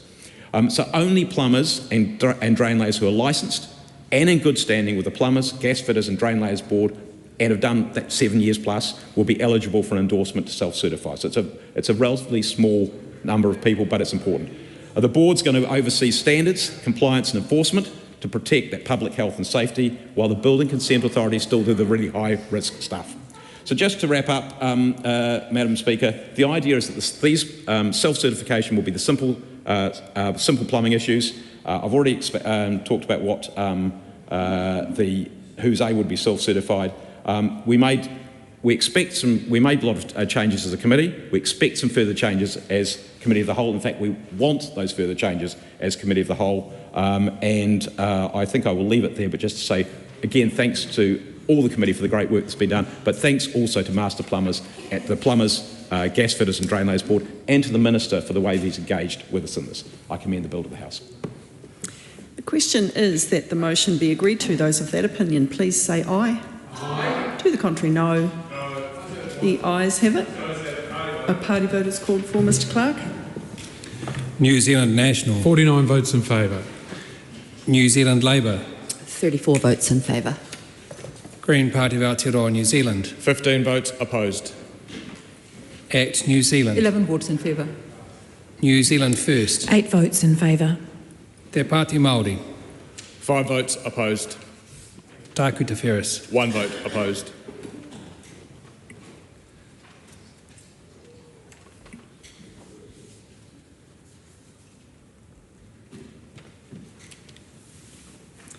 Members, the ayes are 102, the noes are 21. The question is agreed to.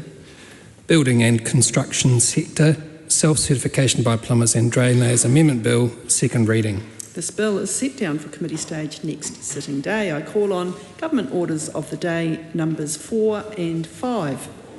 Anti-money laundering and countering of financing of terrorism, supervisor levy and other matters amendment bill, second reading. Anti-money laundering and countering financing of terrorism amendment bill, second reading. Madam Speaker. The Honourable Nicole McKee. Madam Speaker, I present the legislative statements on the Anti-Money Laundering and Countering Financing of Terrorism Supervisor Levy and Other Matters Amendment Bill and the Anti-Money Laundering and Countering Financing of Terrorism Amendment Bill. Those legislative statements are published under the authority of the House and can be found on the Parliament website. Madam Speaker. Honourable Nicole McKee. I move that the Anti-Money Laundering and Countering Financing of Terrorism Supervisor Levy and Other Matters Amendment Bill and the Anti-Money Laundering and Countering Financing of Terrorism Amendment Bill be now read a second time. Madam Speaker, I am pleased to speak again today in this House to these two bills amending the Anti-Money Laundering and Countering Financing of Terrorism Act 2009. The Anti-Money Laundering and Countering the Financing of Terrorism system, which from now on I'm going to refer to as the AML system, has drifted into expensive box ticking that creates delays, frustration and compliance costs for New Zealanders and businesses. Too often, effort is wasted on low-risk paperwork while serious criminal activity risks slipping through the cracks. That means unnecessary hurdles for everyday transactions without better outcomes for tackling crime. These bills refocus the system to be genuinely risk-based, cutting red tape for low-risk customers and businesses while strengthening our ability to detect, deter and to disrupt serious crime. At the same time, we'll be maintaining an effective AML CFT regime is critical to New Zealand's access to global financial markets. These reforms ensure that we continue to meet international expectations in a way that works better for New Zealanders. I will start with what the Anti-Money Laundering and Countering Financing of Terrorism Supervisor Levy and Other Matters Amendment Bill will do. But again, I'll just call this one the Supervisor and Levy Bill. First, we have three very different regulators supervising the businesses that have obligations under the AML Act, meaning support to industry, such as guidance, is slow in coming and it can be disjointed. Second, the system is far too prescriptive and we cannot adequately adjust requirements to reflect different levels of risk of money laundering. And third, the agencies with functions under the AML Act are not sufficiently resourced to properly undertake their functions and support businesses to comply with ease. To address these shortcomings, the Supervisor and Levy Bill makes three major amendments to the Principal Act. It replaces the three supervisors with a single agency, the Department of Internal Affairs, and provides the supervisor with sufficient powers to successfully carry out its mandate. It realigns the use of secondary legislation to enable a more nimble and agile system for setting and enforcing obligations on industry. And thirdly, it enables the setting and collection of an industry levy to help resource and fund the necessary changes and improvements to the AML system. An effective AML system requires a unified and consistent approach across the agencies that are responsible for stewardship, regulation and intelligence. By streamlining the supervisory model, this bill will enable more agile and responsive supervision. It also means that the Department of Internal Affairs will be able to issue timely and consistent cross-sector guidance so that businesses can have confidence that they are meeting the regulatory expectations. Currently, updating AML obligations is slow and it's resource intensive, relying on primary legislation or new regulations that struggle to keep pace with evolving financial crime. This creates an unnecessary burden for businesses and it risks gaps in enforcement. This bill enables the Ministry of Justice and the Department of Internal Affairs, as well as New Zealand Police, to make targeted changes through secondary legislation, such as rules and notices. This allows obligations to be applied more flexibly based on risk, supporting a genuinely risk-based system, while retaining regulations where parliamentary oversight, of course, is required. We need an AML system, Madam Speaker, that is sufficiently resourced to make meaningful reform that cuts through red tape for those legitimate businesses, while effectively detecting, deterring and preventing financial crime. This bill establishes an industry levy as part of a new hybrid funding model to support the improved operation of the AML system. This is consistent with international practice and will ensure that participants in our financial system and other areas giving rise to money laundering risk will contribute to the safeguards against financial crime. Levy regulations will distribute costs in a risk-appropriate and equitable way, while minimising administrative costs. We will be mindful of the potential consumer impact of the levy where multiple regulated companies are involved with the same transaction. The intention is that the regulatory relief enabled by this bill, together with the benefits to be co-funded by the levy, will result in overall positive outcomes for businesses and consumers. We will continue to refine the levy in consultation with the industries and the businesses that it might affect. I would like to thank the industry for their continued engagement and their support throughout this process of change. I now turn to the Anti-Money Laundering and Countering Financing of Terrorism Amendment Bill. This bill cuts unnecessary red tape.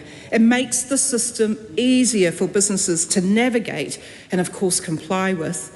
It delivers 25 targeted changes to improve efficiency, support regulators, and maintain New Zealand's compliance with international standards.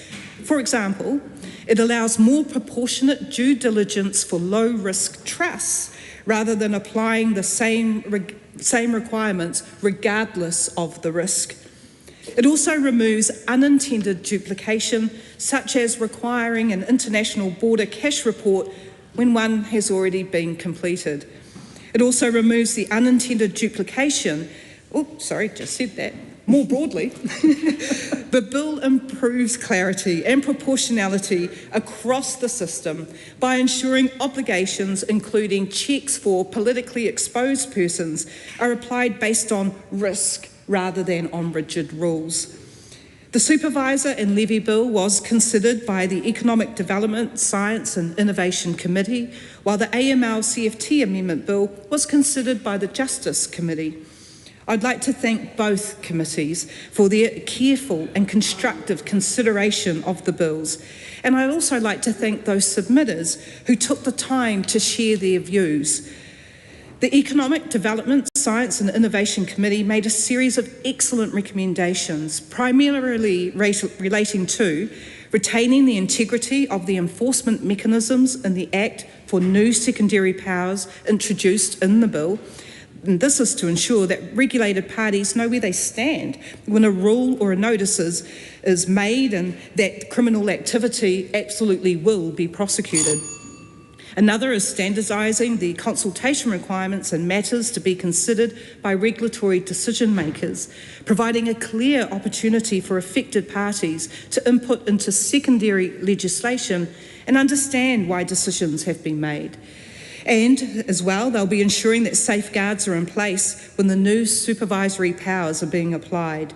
These changes support the policy underpinning the bill and have not altered the intent of the bill. The Justice Committee made 6 recommendations on the AML-CFT Amendment Bill, and I'm going to address 3 of them. First, the bill clarifies business obligations to provide records. The committee replaced the requirement to act swiftly with tiered timeframes based on urgency, giving businesses greater certainty while ensuring timely access is still available for authorities. Second, the committee clarified the role of guidance and risk assessments. Submitters were concerned guidance could take on the force of law.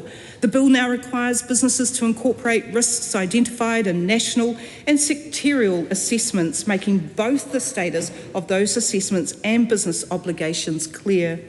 And thirdly, the committee recommended introducing a censure as a separate sanction alongside formal warnings, rather than renaming the warnings. The amendment includes a clear framework and appeal rights, aligning with other legislation and giving supervisors a more effective soft enforcement tool. Madam Speaker, I'm proud to speak to these bills today because of the difference that they're going to make to everyone who's engaging with our anti-money laundering system. The government's committed to bolstering economic growth while tackling financial crime. The common sense, quick win changes in the AML bills that are presented will strengthen the anti-money laundering regime while empowering businesses in New Zealand to focus on doing what they do best. Madam Speaker, I'd like to commend this bill to the House. Camilla Ballot. Thank you, Madam Speaker, and it's not often I get to do a call on 2 bills at once, so I thank the Minister for giving me a lot of reading material to go through on these particular bills. We are at the second reading now, and this is the first opportunity I've had to take a call on either of these bills. The call for action in this area has been clear, I think, in the documentation I was looking at in 2022. There was a report done that indicated there needed to be action to make sure that our anti-money laundering and countering financial terrorism laws and regulations should be strengthened. I think even looking back at the time when these particular amendments we make into the original bill were brought in, there was, I think, a view at that time that more would need to be done in the future. So it's not a surprising thing to take action on, and obviously it's good for governments to make sure that when important recommendations are made about significant issues like this, that these are followed forward. So I think there are, and I could be wrong, I think there are 4 bills and we're discussing 2 of them today. So these are not straightforward matters, but of course I'm sure all New Zealanders will recognise that unfortunately one of the crimes which is sometimes committed both in New Zealand and around the world is hiding the proceeds of crime or hiding particular proceeds or amounts of money and purporting for those to be one thing when actually they are something else. So I wanted to start with the bill, the Anti-Money Laundering, Counting Financial Terrorism, Supervisor Levy and Other Matters Amendment Bill. When this was first introduced, and I think indeed today the Minister went over some of the reasons why it was first introduced, one point of difference that we would have with the government on this is the Minister appeared in some of her comments to suggest that streamlining this was in order to get rid of a situation of undue bureaucracy, and I don't agree that that is the right and should be the right driving intention of these particular changes. The driving force should be that we have the strongest, most appropriate laws in place to ensure that when people do business in New Zealand, or when in fact people do business with New Zealand companies, that they know that we take this type of crime seriously, and that we will do everything we can to make sure that that New Zealand has appropriate mechanisms to assure that this doesn't take place. So we don't agree that it's necessarily red tape.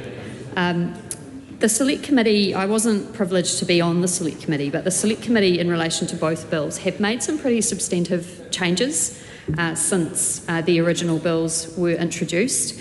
And they did have a report, well, at least one of them had a report back time of the end of November last year. So I think there will be some questions we do have for the Minister around how these particular changes are going to be implemented. I think, for example, one of the changes brought in by the Select Committee was that rather than the normal process of having a bill come in the day after Royal Assent, it would come in on the 1st of July 2026. Well, we are now approaching that much faster than we would have been when this was due for reporting at the end of last year. So there are a few issues about whether that needs to be changed, and this is again in relation to the I think the first bill on the order paper.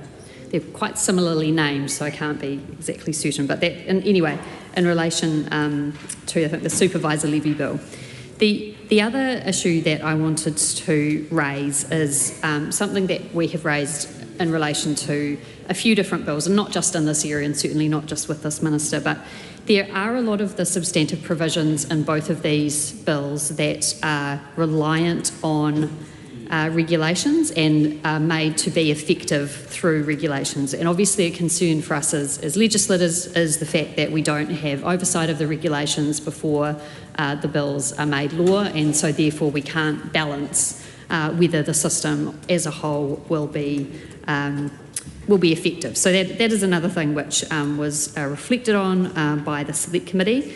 Another thing which I'd be keen to raise now and obviously ask the Minister about in the committee stage is the fact that there has been a change made by the Select Committee to mean that there has to be consultation with the Minister on changes. Now these are crimes that we're talking about, and we do have in New Zealand a relatively usual and I think proper space and gap between the operations of the prosecuting bodies like the New Zealand Police and other agencies like the Serious Fraud Office and the political decision makers who make the laws. And so that has been a change made at Select Committee. It's been a suggestion to have consultation with the Minister and other things which might be interesting for lawyers, certainly were interesting for me, were that changes were made to ensure that when a meeting about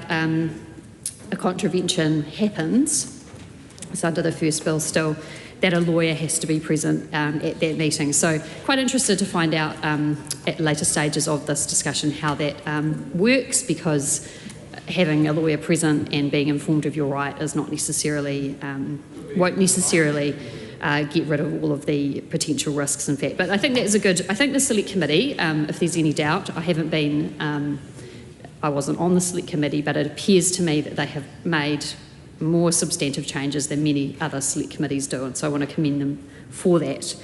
There are a few other changes in relation to that first bill, but I noticed that I'm almost out of time to talk about the second bill, which is obviously being read at the same time.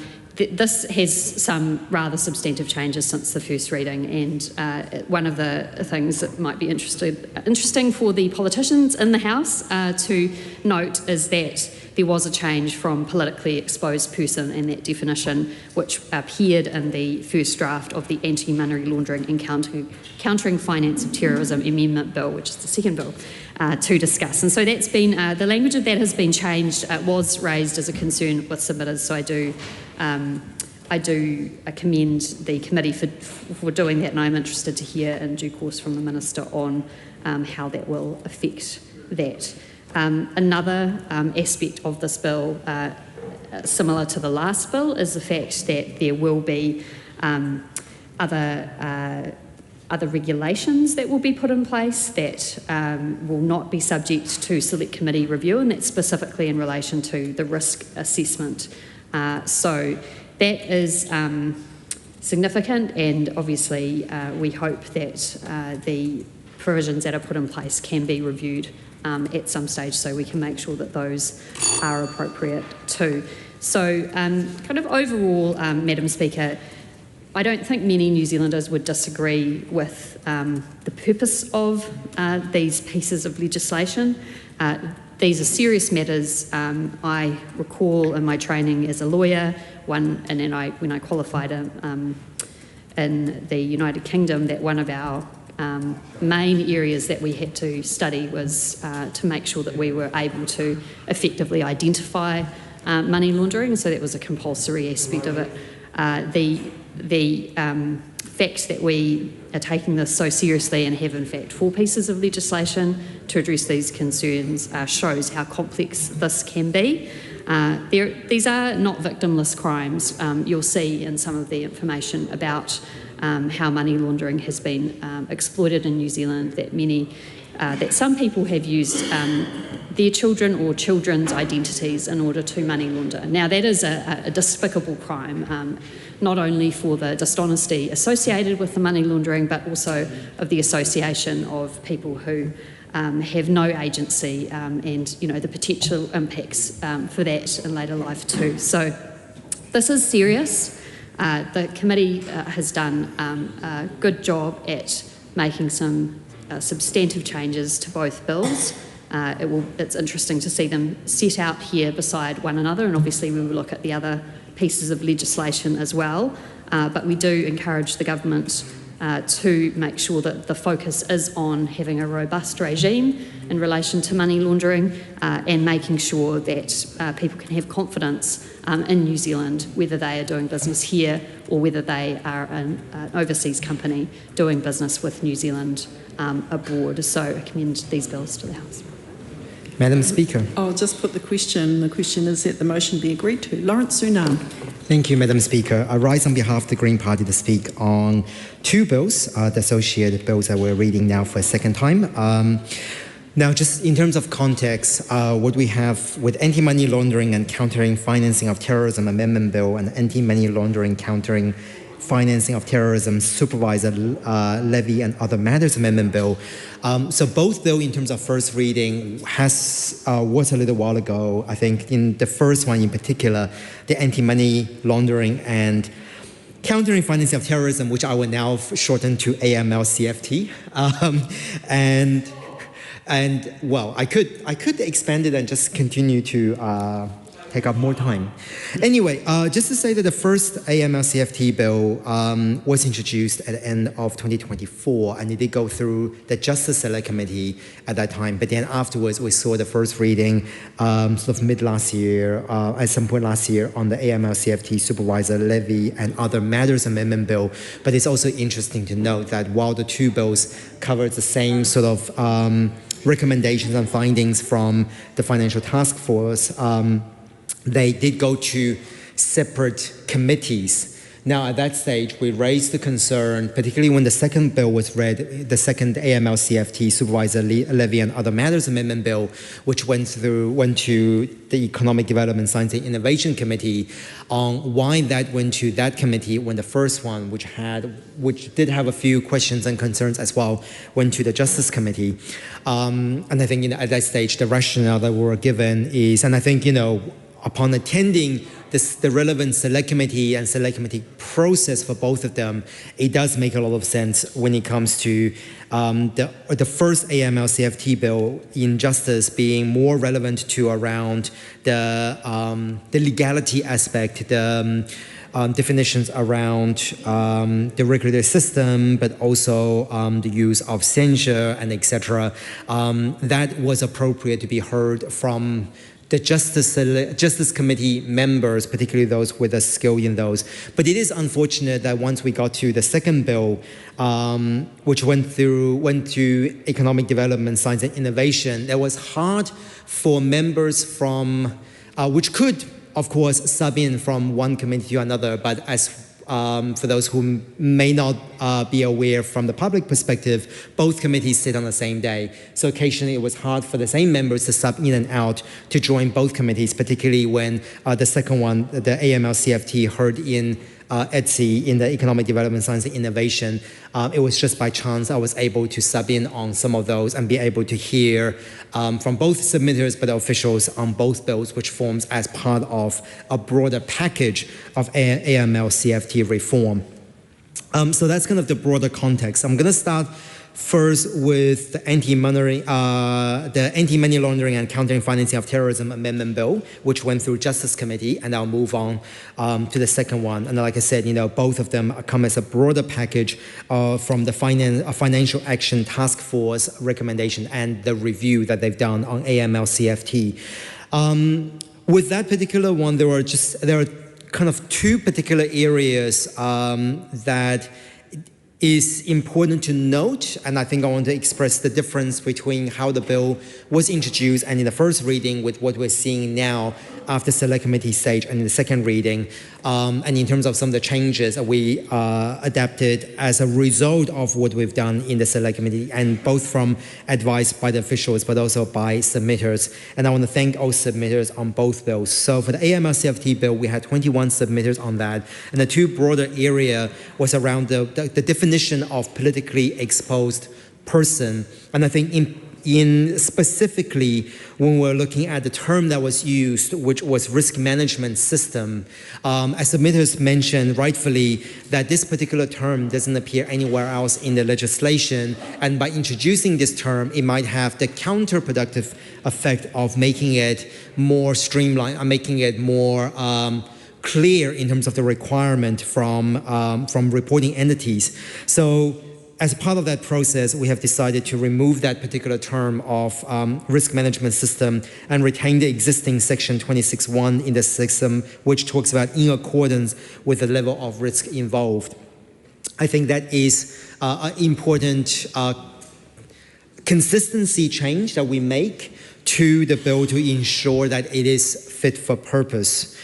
Now, of course, we also discussed a lot in terms of how the reporting entities must keep record, and the fact that now under the new requirement that we are seeing greater accountability, which is really important because, again, AML-CFT is a serious concern as we see sort of organized crimes becoming more and more sophisticated. Our AML-CFT legislation needs to also be able to keep up to date with the increasing sophistication, while at the same time to ensure that the compliance isn't overtly burdensome for people who may not be in a position to actually do the full reporting, but also in a position where they may not have the resources to be able to comply to a one-size-fits-all model. So I think, again, the flexibility we're seeing in both those is really, really important. But in this case, in terms of the reporting, now the reporting entity that is required to produce under this act or any other enactment would need to do so swiftly. Again, it's accountability and transparency mechanism that we see, which is really important. Finally, I think for the AML-CFT bill that I want to address is the questions, and again, we've heard concerns from the submitters around censures. Now, at this stage, there are two separate, formally, under the first reading of the bill, the intention, I think, at that stage was to replace formal warnings with censures. But as we heard from the committee stage, from the select committee stage, as people rightly pointed out, that when we're looking at formal warnings, it is in reference to allegations, and recipients are invited to contact supervisors if the facts stated in the notice are inaccurate or incomplete, whereas censures are typically penalties that follows evidential findings. So those two are very different and serves different purposes. So one of the things that the Select Committee did do is that we amended to add censures as a new section while retaining the existing formal warning system, again, just to take into consideration of both scenarios.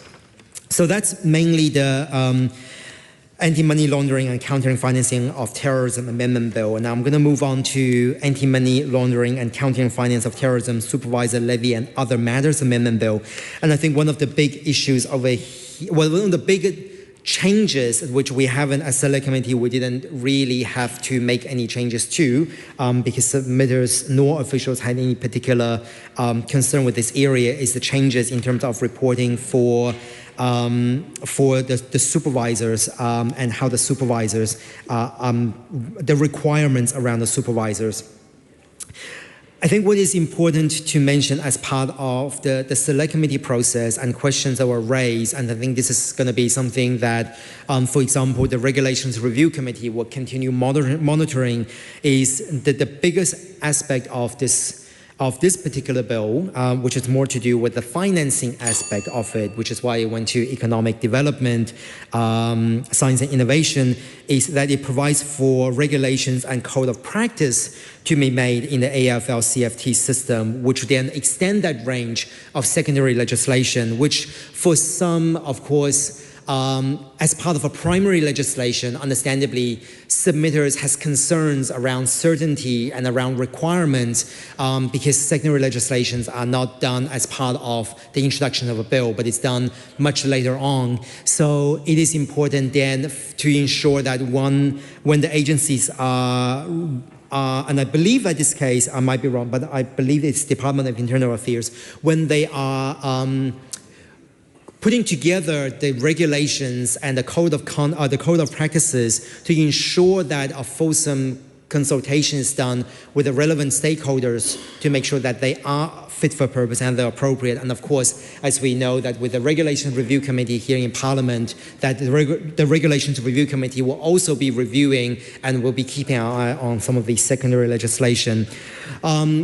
Madam Speaker, finally, I just want to address that the broader concerns we're seeing and how wide-scoping this is when it comes to AFL-CFT globally, because again, this is something that isn't simply just about individuals, but can also be applicable to organizations and companies. An example I really want to address is the landmark case currently that just took place in France, where Lafarge, which is a cement company, has been put on record as, or has been ruled to be financing terrorism in Syria and beyond. And this, for example, is now owned by Wholesome, which is a company that also here in Aotearoa, New Zealand. So it's important that when we're looking at the broader scope of AML-CFT, how we're able to make sure that that doesn't happen for both individuals and companies. But the Green Party does support this bill. Thank you. Thank you, Madam Speaker. Madam Speaker, removing red tape isn't just about one step or one action.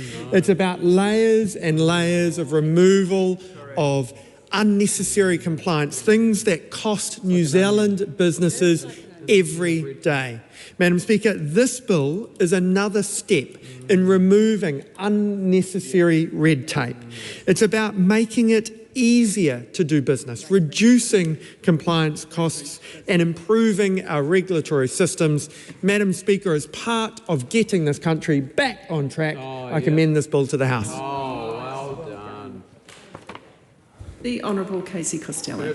Madam Speaker, I rise on behalf of New Zealand First to speak on the Anti-Money Laundering and Countering Financing Terrorism Amendment Bill and the Anti-Money Laundering and Countering Financing Terrorism Supervisor Levy and Other Matters Amendment Bill. A big mouthful. I think it's really important from behalf of New Zealand First to recognise that our core pillar is around protecting community and country. And that includes the necessary steps that we have to ensure that crime and terrorism do not form or take stronger hold than it already is in our fabric of our society. And when we talk about this bill removing bureaucracy and red tape, this means that we're producing legislation that is usable, workable and more effective. It is not simply removing red tape, but is actually making the legislation more effective, more applicable. And when people understand the legislation, then we can ensure there's greater levels of compliance and therefore greater levels of accountability who breach the legislation. New Zealand First is very proud of this piece of legislation. We commend the Minister for the hard work that has gone into bringing this piece of legislation together. We do need to ensure that we make it easier to do business. We do need to make sure that we maintain our reputation as a safe and effective place to do business, to live and operate. And therefore this legislation is important, that we ensure that we have a risk proportionate legislation, that we apply practical steps to ensure we're not duplicating, we are making our legislation clear and understandable, and therefore we have no hesitation in commending this bill to the House. Madam Speaker. Tiana Tuiona. Thank you, Madam Speaker. I rise as the second speaker for the Greens to support this bill. To support these bills, actually. I wasn't on this either Select Committee, the Justice Committee, or the Economic Development, Science and Innovation Committee, but I do note the comments made by my esteemed colleague, Dr. Lawrence Zunan, that having those select committees on the same day made it very difficult for members of Parliament that are incredibly keen to go to every single select committee that they could. So commiserations to Dr. Lawrence Zunan and others across the House that wish they could go to as many select committees as they could. And I guess the thing that I noted from that was the complexity with these number of bills. There is the Anti-Money Laundering and Counter-Financing of Terrorism Amendment Bill, which has been protracted into the AML-CFT type legislation. It's just one of 4 bills that would amend regulatory systems administered by the Ministry of Justice. And these amendments in the bill are designed to ensure that anti-money laundering and countering finance of terrorism legislation remains fit for purpose. And so, which is the reason why it's divided up into a number of bills. My understanding is that the anti-money laundering and counter-financing terrorism supervisor levy and other amendments bill, which is the one that went to the Economic and Development and Science and Innovation Committee, went to that committee because it was dealing with the financial aspects as well. And it focused on making sure that it provides for codes of practice and making sure that there was that follow in on regulation. And because this will be a fastly changing and developing aspect of the law as well. And it's good to hear that the Regs Review Committee, hopefully, will be paying close attention to this particular bill as well. And also noting the case that Dr. Lawrence Zunan said as well, in terms of this type of bill, that it's important that it just doesn't focus on individuals, and noting that companies and larger organisations can also be involved in countering and financing of terrorism as well. And he did point to the case of the French cement company Lafarge, who is now owned also by Wholesome, who are here in New Zealand, so I hope they're listening as well, who have been found to be funding terrorism in Syria. So pointing to the important aspect of making sure that we get this legislation over the line as well.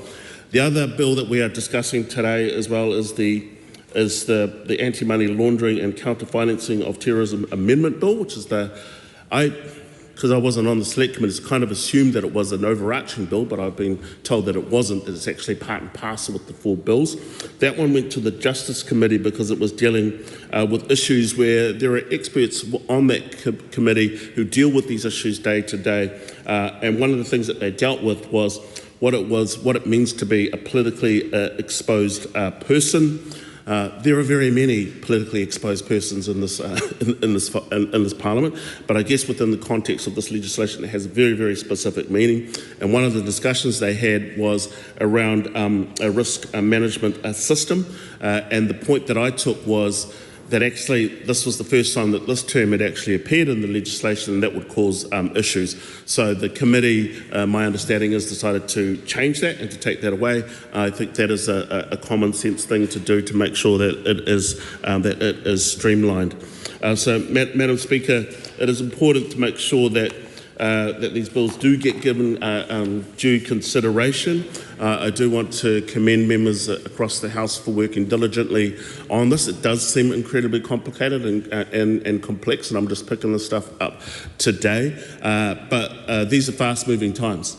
And making sure that our legislation is fit for purpose, making sure that this legislation can get the job done is incredibly important, and having that spread across different select committees to actually deal with the very specific issues is incredibly important as well. And I know that submitters would have come to the select committee with solutions and to find particular ways in which this will make it fit for purpose here in New Zealand and beyond as well. There was a discussion around the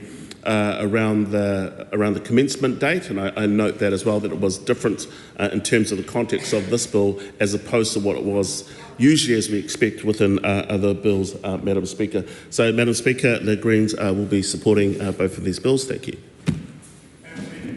Hamish Campbell. It is a great honour to rise and speak in support of both these bills, and it's great to have support right across the House for them. It is important to protect against crime and also terrorism, but we also need to make sure our legislation is workable and efficient. Therefore, I commend these bills to the House. Excellent. Vanushi Walters. Thank you, Madam Speaker, and like colleagues across the House, I rise to speak in favour of both of these bills. Several colleagues have raised the fact that these bills went through 2 separate select committees, so it was a bit of a collaboratory effort, but actually a 3rd committee was involved as well, the Regulations Review Select Committee, and perhaps I'll be able to speak to some of their contribution down the line. This is, of course, Madam Speaker, an extremely serious issue, particularly so when we see New Zealand's standing or ranking with Transparency International slip in recent years, and certainly this is one area that, in my view, has given cause to that. What we know is that about $1.3 billion is generated by money laundering just in New Zealand every year. And in 2025, there was a story about $1.8 million being taken from about a group of a dozen people who thought that they were investing in companies, essentially. So this is an issue that very much affects everyday people. I read an article a little while ago that compared how New Zealand was doing in comparison to Australia in terms of our regulation, and there was a phrase they used that said Australia is a step ahead but still in transition. So this is very much an issue where countries across the world are looking to develop their legislation, so it's entirely appropriate that we should be doing the same. Now, the Minister and my colleague Camilla Balich have run through some of the aspects of this bill, strengthening certainly of the scheme, but also ensuring that there isn't over-regulation where it's unnecessary. There are also very practical powers that are included in the bill, including increasing including the 4 sets of bills, I should say, including the powers or the increased powers for police to freeze bank accounts as well. But I do note that in terms of the submitters who came to the Justice Select Committee, one was the Law Society, and they did raise issues about whether the regulation was still too heavy in this space. In 2024, the Law Society released a report on the costs of running a legal practice, and they used the financial data of, I believe it was over 100 practices to identify operational costs and challenges. And what the report showed is that the cost of running a legal practice had increased by 15.3%, but in the survey responses, many of the responses spoke to the fact that within that, the percent to which they were affected, there was a significant proportion that related to AML and CFT costs. So these are costs such as keeping records and conducting risk assessments. So while I feel that we have got the balance right for now, I know that certainly there are asks from some who are being regulated that we continue to consider whether we do have the balance right. I wanted to start as well by speaking a little bit about the search powers in the bill that we considered. So as many in the House will of course know, Section 21 of the Bill of Rights Act protects the freedom from unreasonable search and seizure. Now, the bill, as introduced, allows a supervisor to require any person who it reasonably suspects has knowledge of a possible contravention of the Act or regulations to attend a meeting with a supervisor to answer questions and provide any other information they deem is necessary or desirable. And Madam Speaker, what's interesting about this is these circumstances, according to the legal advice, are likely to be held to be searches. So coupled with Clause 46 of this bill, it expands the regulator's powers to enter into dwelling houses with the consent of the occupier and conduct these interviews. Now, the Bill of Rights Act said that these searches, so these interviews, are legal, but there were then, of course, questions about whether the individuals being questioned would be required to answer. And thankfully, within the bill as it was introduced, there's a section that said the individuals don't need to answer if it would incriminate them. The Select Committee did some really valuable work here in that they expressed concern that individuals simply wouldn't know that they held this right, and so there was a necessary connector, which was the connector to two things actually. Firstly, legal advice at this critical time, but also the individual seeking the information had to inform them of the rights as well. So that was a really helpful addition that the Select Committee made. There's also a second question around the issue of detention. So while these individuals are being required to attend a meeting, there was no power to bring the meeting to a close in the initial piece of legislation. Now, the initial views and advice around this was that it didn't matter because the interviewers must exercise due care. The Select Committee actually said no, we should have this as an explicit provision within the bill. So again, the individuals being interviewed are required to be informed of their right to call an end to these proceedings. Now, at this stage, you might be saying, well, aren't we defeating the purpose of the bill? We do want these investigators to have access to appropriate levels of information, but thankfully the bills as they are already covers this point as well. So the Act provides for the supervisors to require the production of documentation, and that's quite broad in my view. So that information can not only be obtained through that power, but there are provisions about how long individuals have to be able to provide that information as well. So really robust work done by the Select Committee in terms of ensuring the protection of rights as opposed to assuming them. I said I'd mention the role of Regs Review because, again, often an overlooked committee, but one who ensure we have clean and tidy legislation when it comes to when it comes to this stage of the bill or bills being in the House. They pointed in some of their advice to a duplication of powers.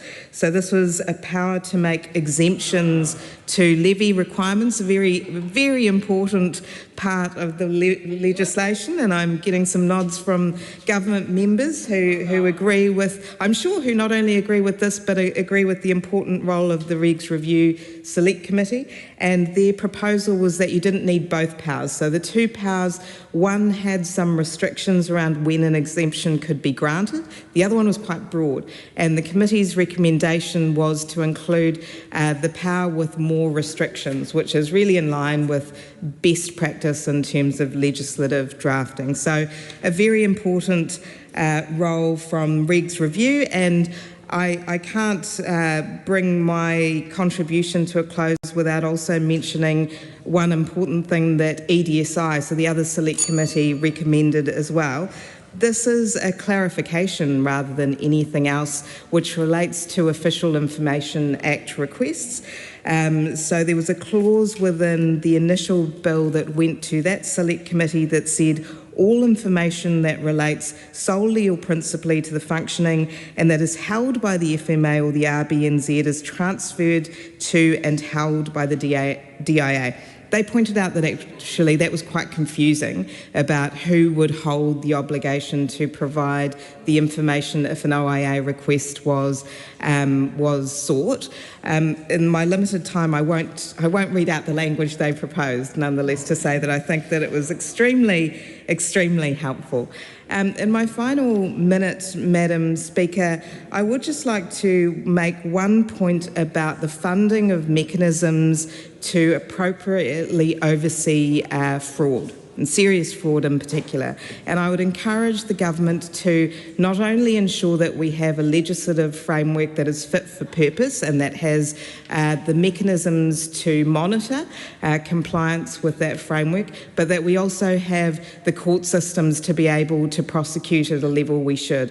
Now, in last year's budget, we saw about $100,000 decline in the serious fraud officers' budget, who are being essentially asked to have, in my view, a broader mandate and address more serious issues that are hitting our shores. And I reference again both the decline in our Transparency International rating and increasing rates of fraud across the board. So we agree with the legislation, but again, we'll be keeping an eye on the budget later this year, and for me, particularly in regards to the budget of the Serious Fraud Office. Thank you.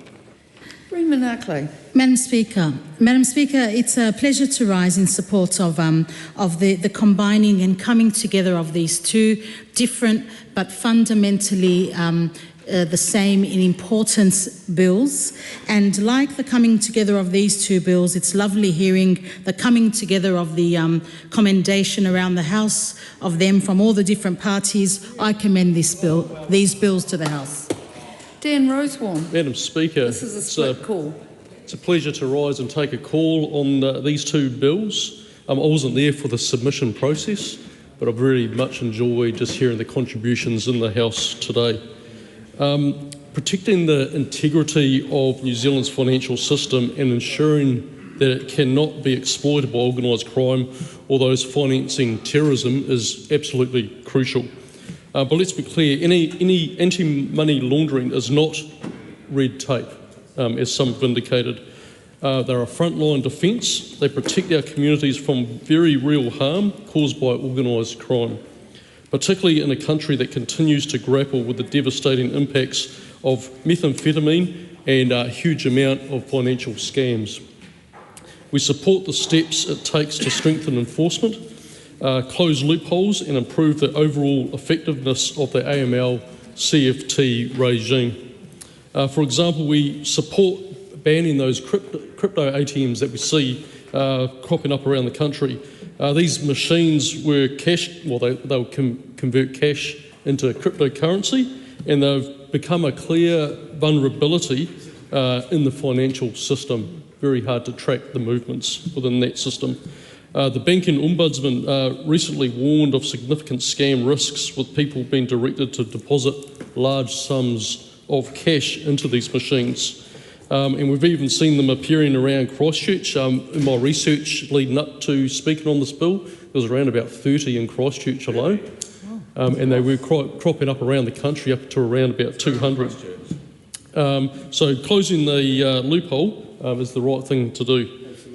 But support for this bill does not mean like a blank check. You know, we still have some concerns. We also support the move to a single AML CFT supervisor, that role, and this is a sensible change. It will simplify what is currently a fragmented system and make it easier for legitimate businesses to navigate many of our international partners, including Australia, that already operate under like a single supervisor model. However, this new supervisor will take on significant responsibilities, functions currently held by both the Reserve Bank and the Financial Markets Authority. And that raises an important question. Is the Department of Internal Affairs the right place for that role? Because this is not a minor or administrative shift. This is like a consolidation, of a substantial regulatory enforcement and rulemaking power into one single entity. And that entity must be very robust, it must be well resourced and capable of managing risk at a national and international level. And that brings me to a key concern, the growing reliance on secondary legislation. This bill gives significant powers to the Chief Executive of the Supervisor to make rules, set thresholds and grant exemptions and shape how the system actually operates in practice. Now, some flexibility is appropriate, but we're concerned that too many critical decisions, and those are decisions about how that risk is defined and managed, and it will be made outside of that full parliamentary scrutiny. So Parliament should not be asked to sign off on broad principles only to have the real substance determined later on down the track behind closed doors. And we want to know exactly what is being proposed in that secondary legislation because, Madam Speaker, that detail very much matters. And take the issue of low-risk customers. In principle, Labor supports making compliance easier where risk is genuinely low, but no one wants to see small businesses, farmers or everyday New Zealanders buried under unnecessary compliance costs. But that reality, that really needs us to define what is low risk, and that is not straightforward. Criminals actively look for weak points in a system, they look for the gaps, and they look for people and transactions that appear low risk in order to exploit them. And we know, for example, that children's bank accounts can be used as conduits for that money laundering. Real estate transactions remain a known vector for illicit finance. So these are all things that this bill does, and for that reason, or those two bills, we commend them to the House. Tom Rutherford. Thank you very much, Madam Speaker. This bill introduces a single supervisor for AML and CFT. So, Madam Speaker, we're sort of bringing things together, which is a really good thing in Parliament. And it replaces the current complicated system that exists at the moment. Many businesses really struggle with the processes that they have to go through. There's heaps and heaps of complexities that are associated. And so ultimately it's about making it simpler for the businesses, but also ensuring that this reform removes all of the unnecessary bureaucracy that's happening, and it strengthens it up, and our defence is also against serious financial crime, and so I commend it to the House. Very good speech. Honourable Dr Duncan Webb. Kia ora, te mana whakawā. Yes, we do support this bill, but we support appropriate regulation. But I do think it's important to recognise that money laundering or anti-money laundering legislation and action is actually critical in addressing some of the real problems in New Zealand today.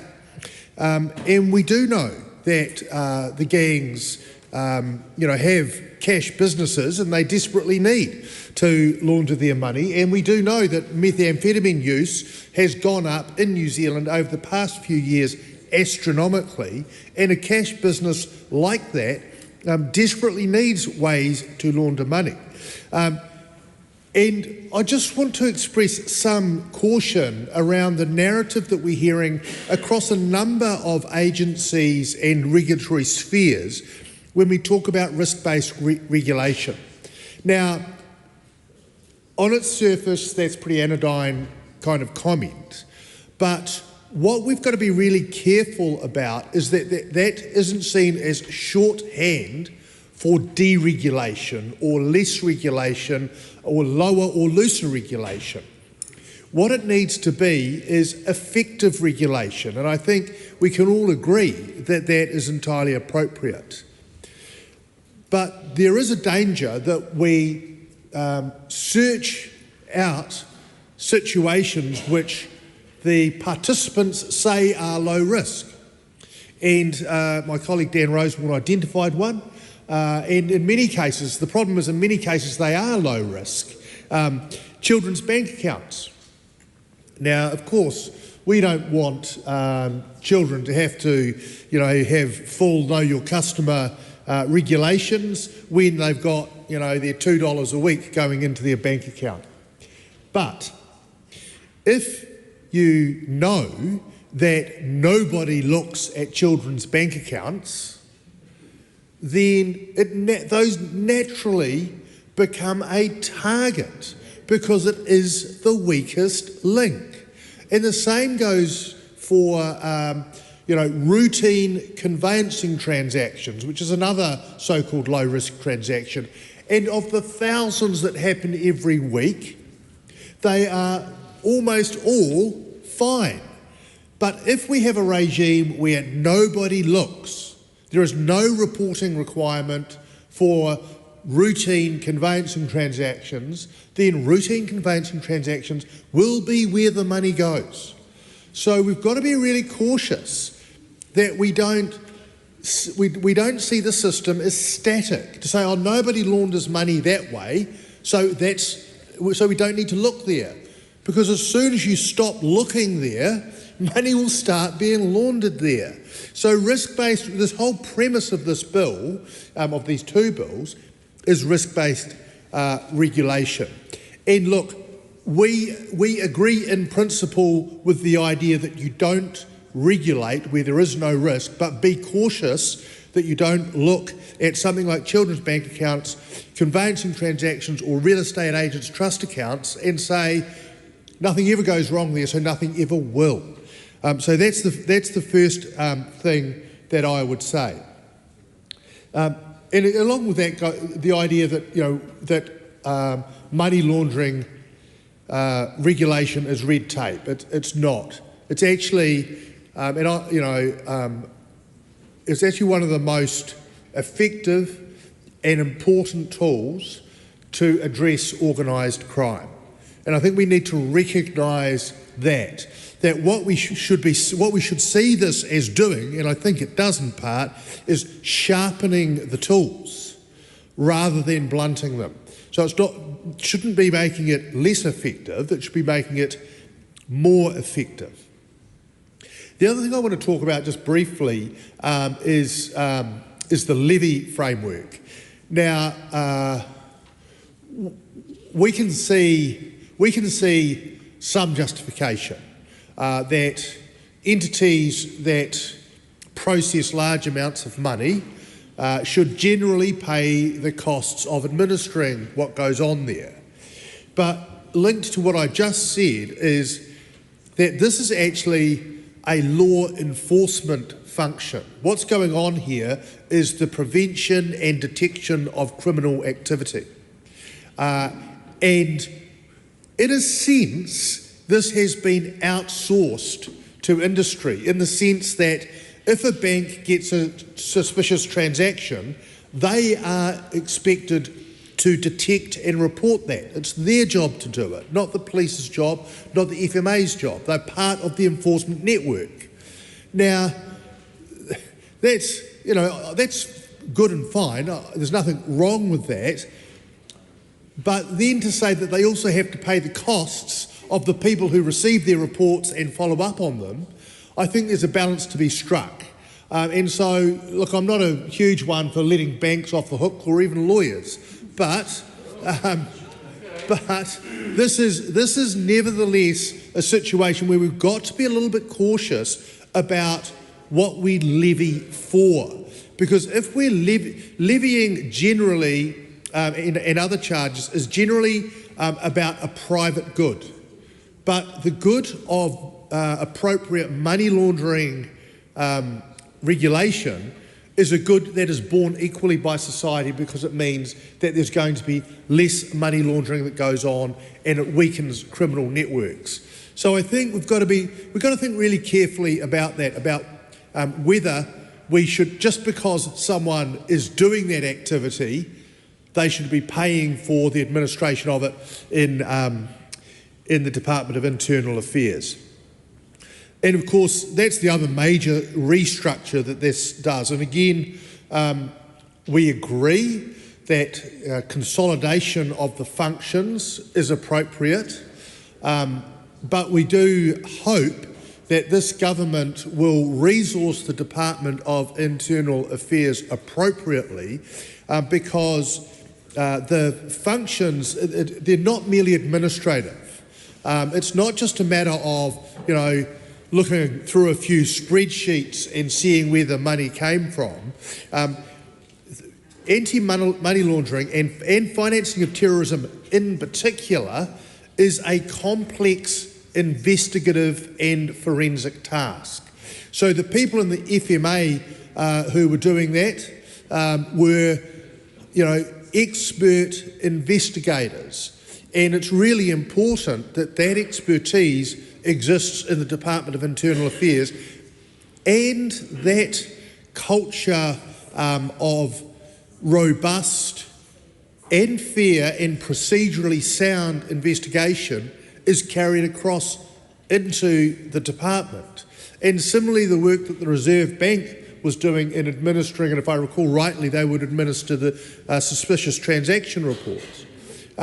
So also those skills have to come across as well. So yes, we think that this bill and these two bills together are generally fine. I don't know that we would have done it quite the same way, but we're not, this party, the Labour Party, is not going to stand in the way of small improvements which do the right thing. We do worry though, and Venushi Walters made this clear, we do worry that a lot of the administrative power, and it's substantial, is passed through onto secondary legislation. So broad powers of exemption need to be carefully used. And one of the questions is kind of how far down the chain they go. And as I understand it, this will be the Chief Executive's role to exempt either by way of individuals, that Sharesies gets an exemption for such and such things, or by classes. So anyone who's embarking on this trade or enterprise can get an exemption. They're pretty significant carve-outs of the legislative scheme, and they need to be really carefully scrutinised and be very transparent. So the regulation-making powers and the power to exempt by notice and the like raises some alarm bells, and we'll keep a close eye on it. But as I said, the real issue is that we've got a massive problem in New Zealand of organised crime, criminal groups, methamphetamine use and sale, and we just want to be really cautious that we don't actually blunt one of the most effective tools in addressing that serious social harm. Tim Costley. Amend the bill. Suze Redmayne. I commend this bill to the House. So, I'm going to take the vote on these two bills, and I have been advised that I can vote on both of them together as long as all parties are voting the same way on both bills. So if anyone is intending to vote a different way on each bill, please let me know now. There is no indication of that, so the question is that the motion be agreed to. Those of that opinion will say aye. Aye. To the contrary, no. The ayes have it. Anti-money laundering and countering financing of terrorism supervisor levy and other matters amendment bill, second reading. Anti-money laundering and countering financing of terrorism amendment bill, second reading. The Anti-Money Laundering and Countering Financing of Terrorism Supervisor Levy and Other Matters Amendment Bill and the Anti-Money Laundering and Countering Financing of Terrorism Amendment Bill are set down for committee stage next sitting day. I call on Government Order of the Day number 6. Regulatory Systems Transport Amendment Bill, second reading. Honourable James Meagher. Madam Speaker, I present the legislative statement on the Regulatory Systems Transport Amendment Bill. That legislative statement is published under the authority of the House and can be found on the Parliament website. Honourable James Meagher. Madam Speaker, I move that the Regulatory Systems Transport Amendment Bill be now read a second time. Madam Speaker, we traversed the contents of this bill in the first reading, and as tradition in the second reading, we now come to discussing the report back from the Select Committee, so I won't go back over old territory. I will make a couple of key comments though. First, I'd just like to thank the Select Committee, the Transport Select Committee and Infrastructure Select Committee, don't forget the infrastructure part, for their scrutiny of this bill and for the submitters who made the time to make a submission, 41 written submissions, 7 submitters in total. I think members of the Justice Committee are probably rolling their eyes at the workload of there, but all the good, all important stuff, and I really appreciate the work that the Select Committee did and the time that people have put into contributing to this bill. It is a regulatory systems bill, so it covers a number of areas, and with the, I guess, agreement of parties across the House, amends a number of acts so we can make some modernisation changes to the system. I wanted to touch on a couple of points raised by submitters that have been reflected back in the Select Committee report. The first one is probably, I think, one of the key parts of the bill and maybe the more popular part of the bill, which is that this is the bill that enables the infrastructure to provide for digital driver's licences in New Zealand. Now, ironically, we can already recognise digital driver's licences from other jurisdictions, just not our own. So what this bill does is it implements that framework so that later on the government can make decisions about what that system eventually looks like. So just to be clear for those who made submissions, this bill does not set up digital driver's licences. It just provides the framework for them to be implemented at a later date by the government. And I want to acknowledge the submitters who raised concerns about whether or not digital driver's licences would become compulsory. That is not the government's intention. It is our view that those licences, the physical licences, will remain in play, and this is a voluntary step that people can take up if they wish to do so. For instance, if you're like me and you end up keeping your driver's licence in the truck sometimes, and you get to the airport and you fly somewhere and you've realised that you've left it in your truck, and then you have to go and get a rental car, you still can't get a rental vehicle because you need your physical licence to do so. For forgetful people like me, that may be helpful in the future when you can just pull out your phone, provide your verified driver's licence, and on the road you go. I'd also like to provide some reassurances to those submitters who raised the idea of this becoming a national ID. That is also not the intention. Of course, there are a number of documents that and identification numbers that people hold in this country. Your driver's licence is one, your passport is another, your national health number, your national education number. There are many, many numbers around that the government can use to link you with government services. All this does is provide the framework for allowing the digitisation of those driver's licences. And I wanted to address another key concern from submitters was around accessibility and the fact that for those who don't have a driver's licence for one reason or another, having a digital ID to prove their age or prove their identity can be quite difficult. So I just want to reassure them that as part of the digital identity trust infrastructure or trust framework that the government has also worked on, there are going to be other options that come forward in the future for a trusted, verifiable digital ID that people can use to verify their age or their identity, which doesn't involve having a driver's licence. And that should be good for those with accessibility issues or for one reason or another cannot have a driver's licence or a passport for that reason. So with that, Madam Speaker, I'd just like to once again thank all those who made a contribution to this bill. The Select Committee reports a number of other relatively minor but straightforward changes to align some of the search powers, some of the infringement powers in here with equivalent pieces of legislation around civil aviation and health and safety. And so I thank them for picking up on those issues. It's one of the best things about our Select Committee is that you can put it through a process where some things that are overlooked the first time can get picked up, remedied and taken through the House. So with that, Madam Speaker, I commend the bill to the House.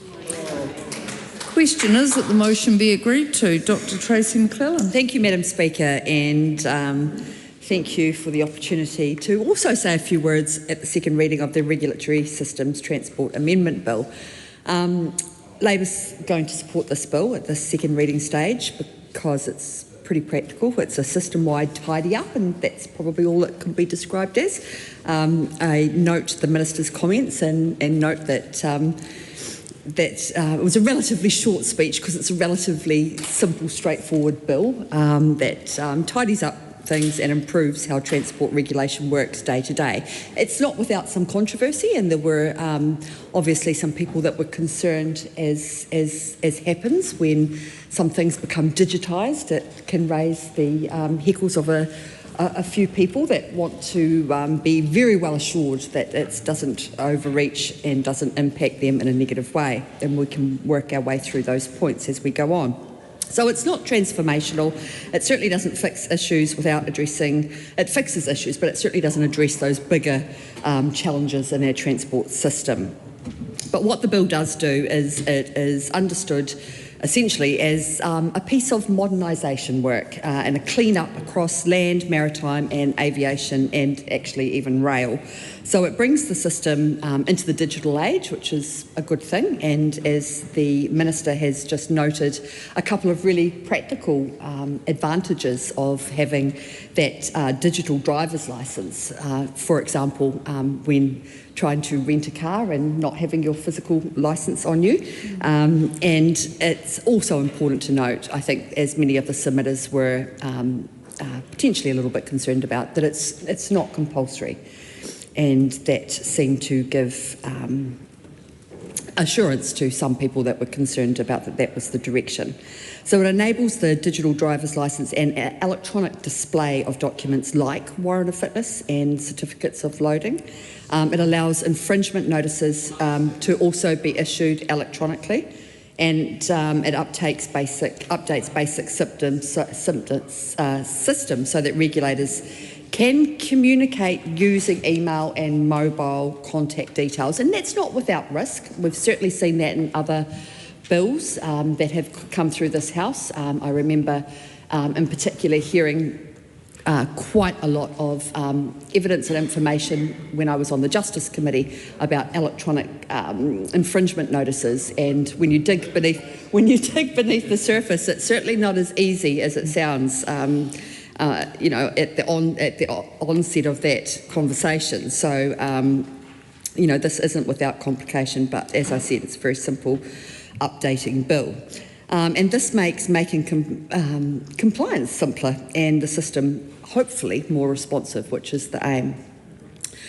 Secondly, Madam Speaker, it strengthens safety and enforcement. So NZTA, I suppose as one example, can close an unsafe highway more quickly, which has got to be a good thing. The Director of Land Transport can suspend unsafe operators much more immediately should that information come to light if the system is a little bit more modern and parts of the system can talk to each other a little bit more readily. And rail and maritime investigation powers in this bill are expanded so that risks can be identified earlier as well. And those were things that within the transport sector are things that have been advocated for. So this is about a system that can act a bit more quickly, particularly when safety is at risk. The third point I wanted to make is it updates the penalties and improves some consistency, and that's an important part of a robust system, any kind of robust system. So the land transport penalties are in fact increased, and the maritime fines are aligned much more readily with international standards, which is actually also really important. So it ensures that rules, because it is important, as long as you have rules and regulations, they do have to remain credible and they do have to continue to be meaningful in a changing sort of world. So we're more than happy to support that. The fourth aspect of this bill that bears probably worth mentioning is it fixes some long standing gaps in and what I suppose can be described as technical errors. So it resolves issues around declaring new state highways. It clarifies the use of infrastructure like bus stops when they are positioned or when they happen to be within motorway corridors, and it fixes some aviation laws issues so that airports, if I've got this right, airports can properly set those charges. So there are small but necessary fixes to remove some of the friction that exists within those current systems. And finally, it aligns New Zealand with international standards, which, as I said, is actually important, particularly through stronger protections for seafarers, is a good example, under the International Labour Convention. And that is something that we have a somewhat checkered history on, a proud history in a lot of respects, but sometimes the lag between signing ourselves up to things and actually domestically putting in place those regulations and that legislation to enact it could be improved. So overall, the bill makes the system, as I said, more efficient, more modern and safer. So for those reasons, we are prepared to continue to show our support. Now, Madam Speaker, when I think about the Select Committee process, given this is a second reading, I picked out a few bits and pieces of the feedback from submitters, and submitters largely supported the bill as a necessary tidy up. As I said, many of these measures have been long advocated from within, and it's widely accepted that the legislation is somewhat outdated. There was strong support for the digital modernisation, particularly from industry, which stands to reason. These are the people that work within a system that not only have to deal with the cumbersome inefficiencies from a lack of digitisation, but they're also the people that need to be able to have that assuredness through something that's a little bit more modern. Regulators and safety bodies also backed stronger enforcement powers, and the maritime stakeholders in particular welcomed those improved seafarer protections. But there were, having said that, also some concerns raised, which is not unusual. The bill doesn't address affordability pressures in transport, which I think is a shame.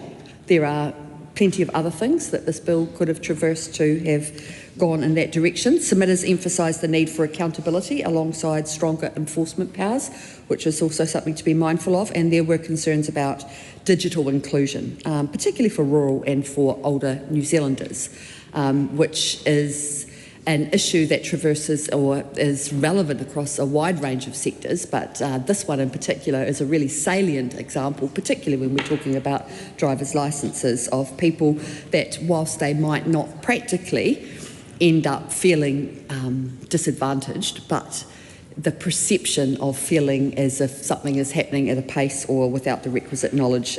So we do hope that this is rolled out in the implementation stage in a way that is able to mitigate some of those concerns. So the bill, as I said, doesn't answer some of the big questions.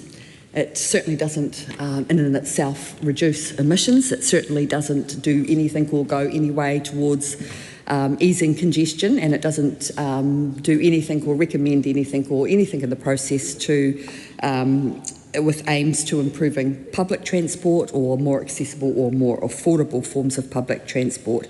And those are the types of things that certainly on this side of the House, the Labour Party will always continue to raise when given the opportunity to talk about a transport bill going through this House. So whilst it's practical and therefore necessary, it's a very basic omnibus bill that cleans up some bits and pieces. It certainly can be best described, I suppose, as a bill that may very well tidy up the system, but it does nothing for rising costs of getting around. It certainly doesn't make life any cheaper. And at a time when costs are going up and when the economy has shrunk and people are feeling like they're going backwards, this bill isn't going to be the miraculous answer to any of that, but then having said that, not much of what's just going through this House at the moment is addressing those problems. Having said that, Madam Speaker, we will continue our support of this bill and we look forward to the other stages to come. Celia Wade-Brown. Thank you, Madam Chair. I rise to support this bill on behalf of the Green Party.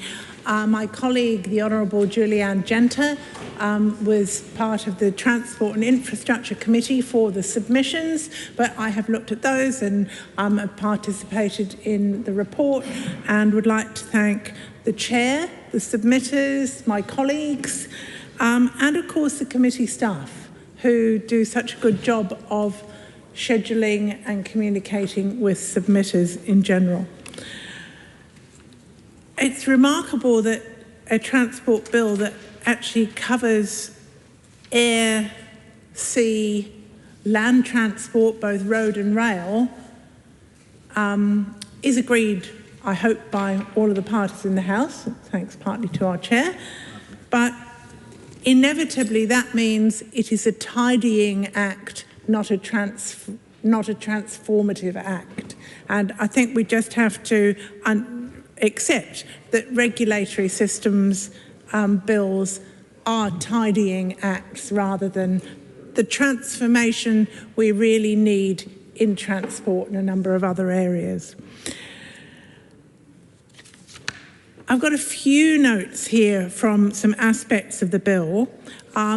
I do think it went through a really good process. The idea that you have an initial chat through Business Committee to see if we're likely to all agree, and through that process there were some more contentious items removed, as I understand it. So, you know, some of the issues about removing various principles were abandoned when it was seen that we could not have agreement. I think that kind of early engagement might be rather useful on a number of other bills too.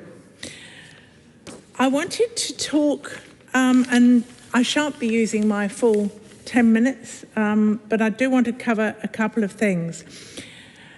It is clear that electronic driver licensing will be useful. It is very important that we are not making it compulsory. But I recognise that the introducer of this bill said they might forget the driver's licence. Well, your phone might be flat. You might have forgotten your phone as well as your driver's licence. These things are possible. So the question is, how will the system be accessible if you don't have those things either? So I think but that's in the implementation stage. This enables a possibility of it, and I think there will be a lot of discussion about how we actually make it work. I think one of the most important things is the organ donor status, and that's on people's driver's licences, but unfortunately has been falling over time. And I would like to see this opportunity of introducing a better system of recording to actually encourage people to provide that life-saving opportunity to other people. The other area that was brought up by some of the communities representing people with disabilities was that do not assume everybody over 16 is going to have a driver's licence. Do not, be careful about assuming that for things unrelated to hiring a car or showing the police your licence or whatever else, obviously you need the licence for. It shouldn't be assumed that if you don't have a passport, you must have a driver's licence. We were not able, it was not within the scope of this bill to address how you might have that kind of digital identity for other people, but we did as a committee recognise that it was an important issue and there's a gap highlighted in the current ID options. And we're more and more having to prove who we are. And the only time I ever say, don't you know who I am, is to my phone. Because it doesn't know who I am. I change my glasses, I put my hair up, I wear a different lipstick, it can't recognise me. So I do think, there are some real issues about how we go forward with defining identity. And I would just like to say the investigative powers, that was quite interesting. We looked at railway corridor, who investigates railway accidents when they're and they are usually a combination of something that happened on a road and something that happened on a railway. To what extent is the site secured? All of those issues was traversed in some detail, and I think will enable safer decisions to be made in the future. So I'm pleased to say that, and I did want to say something about the seafarers. We have section about employers' duties in relation to seafarers of New Zealand ships on overseas voyages, and I understand that there have been a number of improvements made. People are very vulnerable. They're in the middle of the ocean. They don't necessarily have communication. They may not even have the same languages, but we should protect their employment rights and their human rights in those situations. So with that, Madam Chair, I support the bill. Simon Court. Madam Speaker, ACT supports this bill. ACT's purpose is to make sure that red tape is cut, that regulations, where necessary, absolutely necessary, are fit for purpose, and they actually encourage New Zealanders to invest, to go about their business and lead their best lives. Now, this Regulatory Systems Transport Amendment Bill does a lot of those things, but most importantly what it does is it secures and protects the privacy of New Zealanders when it comes to electronic driver licensing. The committee was very clear that it must be optional, never compulsory, and it must be flexible, because some of us who do lose our wallets and cards regularly do need this alternative option of having an electronic licence on our phone or somewhere else handy. Madam Chair, Madam Speaker, ACT commends this bill to the House. Andy Foster. Madam Speaker, I rise as the Chair of the Transport and Infrastructure Select Committee and on behalf of New Zealand First to support this bill as well. There's only one item that I wanted to touch on. It is the driver's licence one. We were very, very emphatic that it does need to be an option. We're making it something that you can do, but it's optional and not compulsory. And I also just wanted to pick up on the comments which have just been made, I think mostly by Celia Wade-Brown, around some other form of identity. We have one impassioned submission from a chap called Runs Liu, R-U-N-Z-E for Hansard, and he said, look, as a disabled person, very, very difficult to be identified. You can't have a driver's licence, passport's very expensive. We need something, but we as a party would certainly not want to see a universal ID, but something to support those kind of people because that is necessary for participating fully in society. I commend this bill to the House. The next call is a split call. I call Mike Davidson. Thank you, Madam Speaker. It was only just a bit earlier that we had a bit of a call out to see who wanted to talk to a transport bill, and naturally I quickly put my hand up. Being someone that loves cycling and walking and taking public transport, and very fond of safety platforms as well, and seeing what's happened with us over this 2.5 years, I had no idea what I was going to be coming into, but knew it'd be an opportunity to speak to transport, especially coming from Canterbury, and those of us from Canterbury will know how poorly we're serviced by this government when it comes to transport funding. Like we are 13% of the population, produce around 12% of the GDP, make up 15% of vehicle kilometres travelled, yet we only get 5% of the Waka Kotahi funding. 5%, and I think a lot of that is just going in. A lot of that's just going into a motorway that will bypass what end?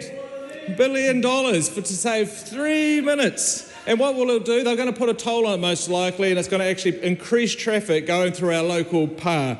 It's actually really poor when you look at what's happening in Christchurch. So I'm getting back to the bill, but I was excited. I was excited when I got this call to come and talk about transport, considering what has happened over the last few years. I thought maybe someone saw a bit of a te reo sign and we're getting upset and we're doing more legislation to remove it. Maybe they're trying to get rid of Waka Kotahi's name completely. But no, it wasn't about that. It wasn't about fixing some of the slowest commutes around our country. In Christchurch, we have the slowest commute. No, it wasn't going to fix that. In Aotearoa, we have over 54% of our emissions coming from land transport. No, it wasn't going to fix that. I was actually a little bit disappointed that this bill was just a simple bill. A simple bill. Wellington Council, I tell you, we should be grateful they're only getting $1 million on our one. What about the price of the Mount Vic? It's going to bankrupt the country for the price of the Mount Vic extra tunnel. It's crazy what's happening with this government fixated on their roads. But no, this bill wasn't about that. No, Madam Speaker, I'm back to the bill now. now. But the member was responding to interjections, so I will let you get away with that. Thank you. This bill was actually very simple. It wasn't contentious. It was very had minor amendments. I haven't got my glasses on. I can't even read.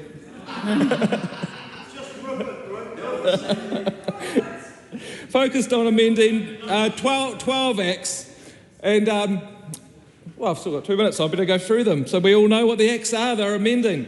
The Government Road Empowers Act, 1989, the Land Transport Act, 1998, the Land Transport Management Act, 2003, Maritime Transport Act, 1994, Railways Act, 2005, Road User Charges Act, 2012, the Auckland Airport Act, 1987, the Child Protection Child Sex Offenders Government Agency Registration Act, 2016, Civil Aviation Act 2023, Prostitutions, have I got the right bill? I think so. Prostitution Reform Act 2003, Transport Accident Investigation Commissions Act 1990.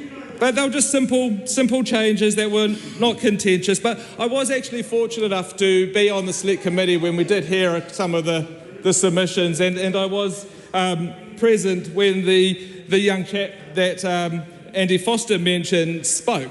And it was a very compelling argument at the time around the fact that actually there are a lot of people that cannot have driver's licence as ID, and obviously at that point in time it was out of scope.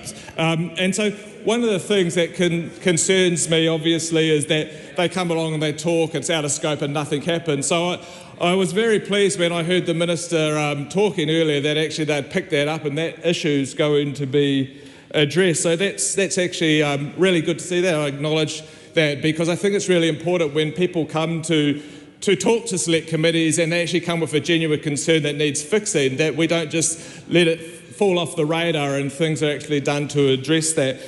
So look, I would like to acknowledge the work of the Select Committee and the Chair, Andy Foster. Hard work to get this one through to this stage, but they did a good job and we support this bill. Kia ora. Just before I call the next speaker, I didn't want to interrupt the member's speech, but I was going to comment that I'm very pleased he has a very strong voice because he had a lot to contend with. Carlos Chung. First of all, I'd like to thank you, not the previous one, but the one before, the Green Party member, for highlighting the concern I raised during the Select Committee about the organ donation. We want to know that as we're moving towards using the digital system, we need to make sure healthcare workers can access those organ donation information. But in conclusion, this bill is about getting the basics right and create a platform for the future innovation and efficiency. I commend this bill to the House. Tangi Utikiri. Rana me take mata, Madam Speaker.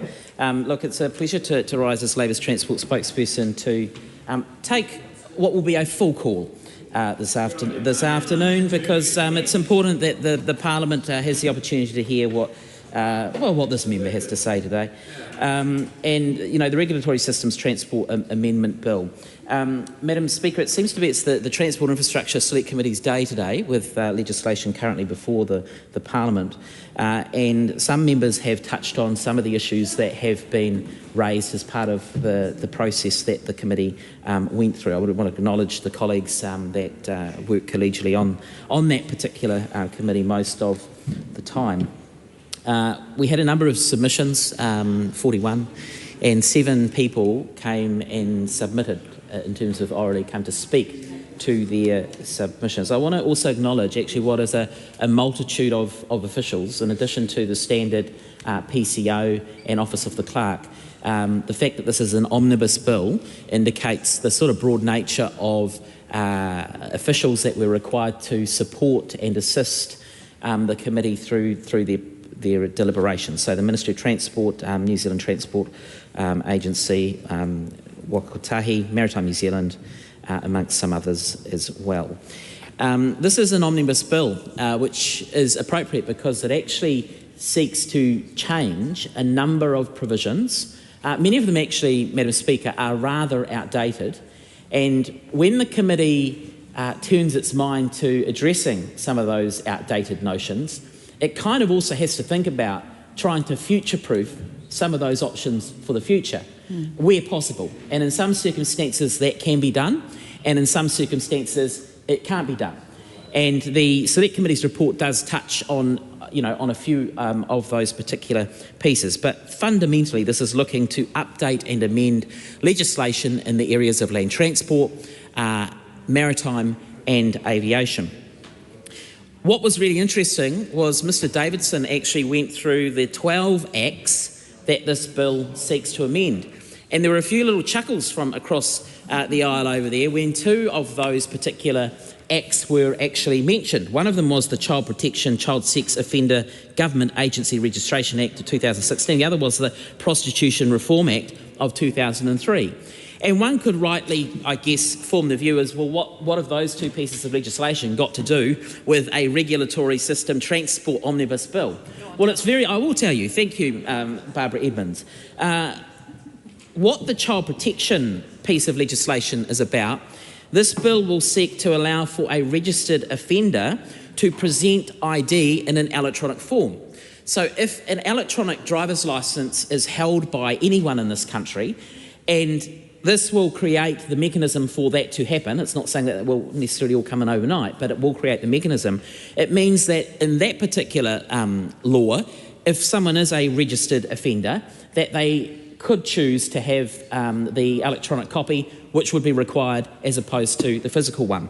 For the prostitution reform, the current legislation requires individuals specified in that Act to present a photocopy of a driver's licence, which would prove rather difficult if you had an electronic copy, and justices of the peace and others all deal with these sorts of issues all the time. So the bill as it currently stands seeks to amend the provision to allow for an electronic driver's licence. So for the benefit of members opposite there, consistency is important, and hopefully that sort of is able to respond to any concerns that might exist there.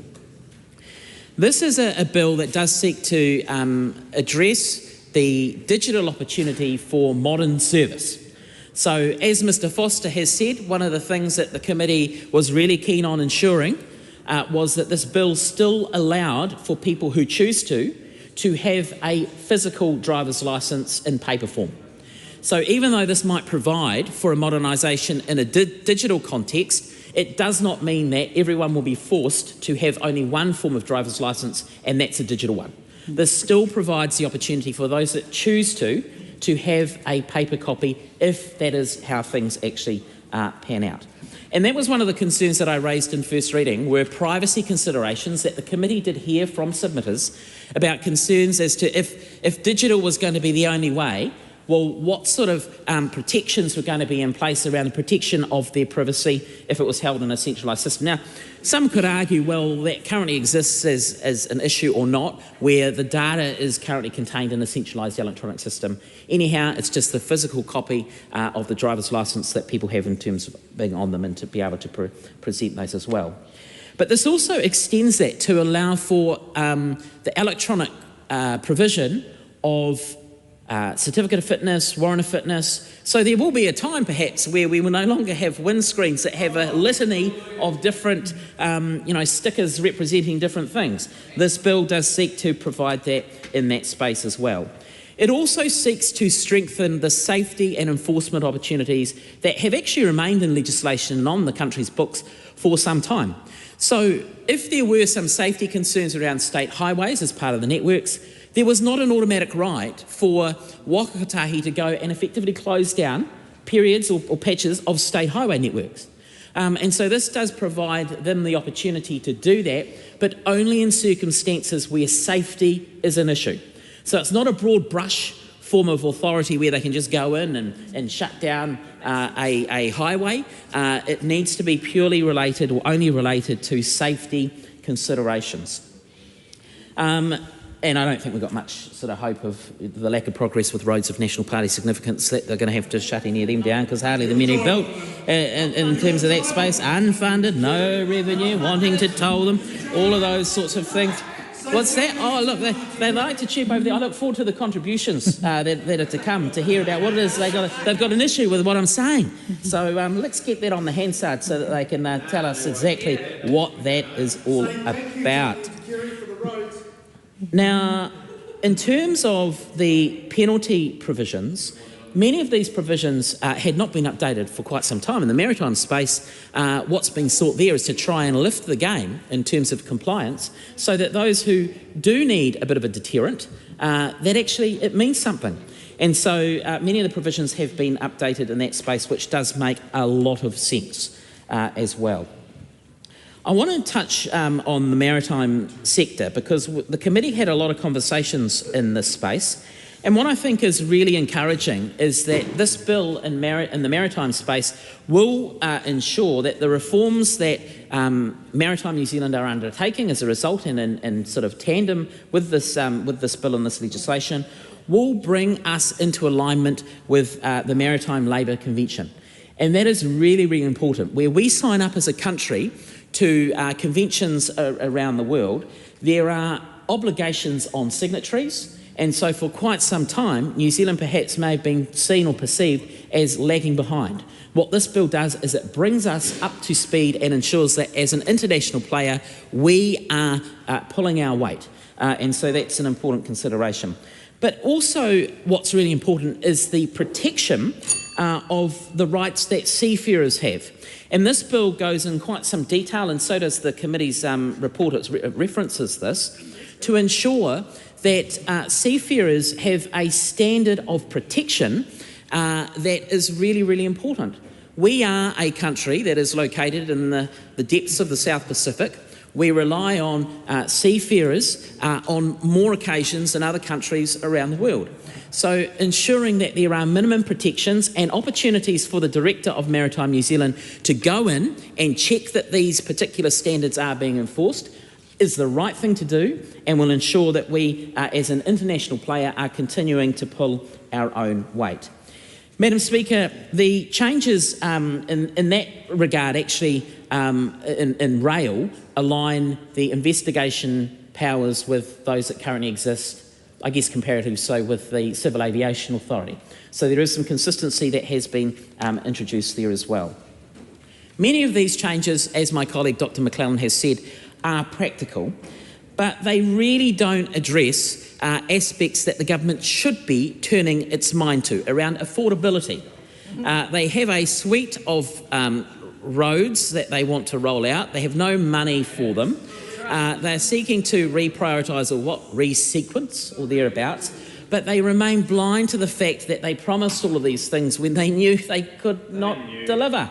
And so that is rather, where it's important that legislation like this does have support and does happen and is on the legislative agenda, but it's very clear that this seems to be the priority of the government rather than actually fronting up to the real pressing concerns that they do have in many of the other sort of transport spaces, and we hope that actually that will correct itself come the future with a change there. We're happy to continue to support this bill. Dan Bidwell.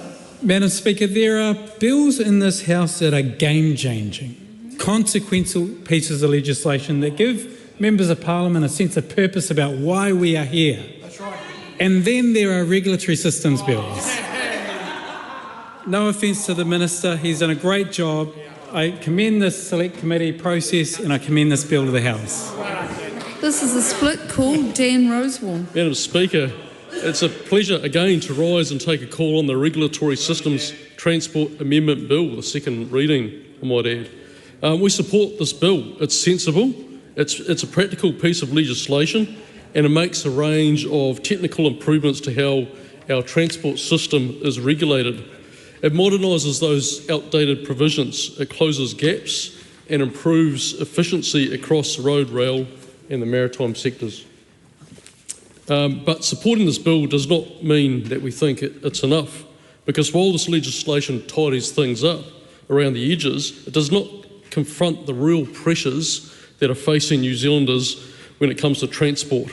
The cost, the accessibility, the long-term sustainability and how people move around their communities.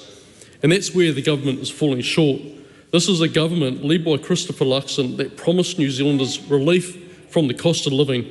Instead, families are feeling more pressure than ever, and it's harder to see a doctor, nurse and everyday costs are rising. And nowhere, Madam Speaker, is that more evident than in the transport space.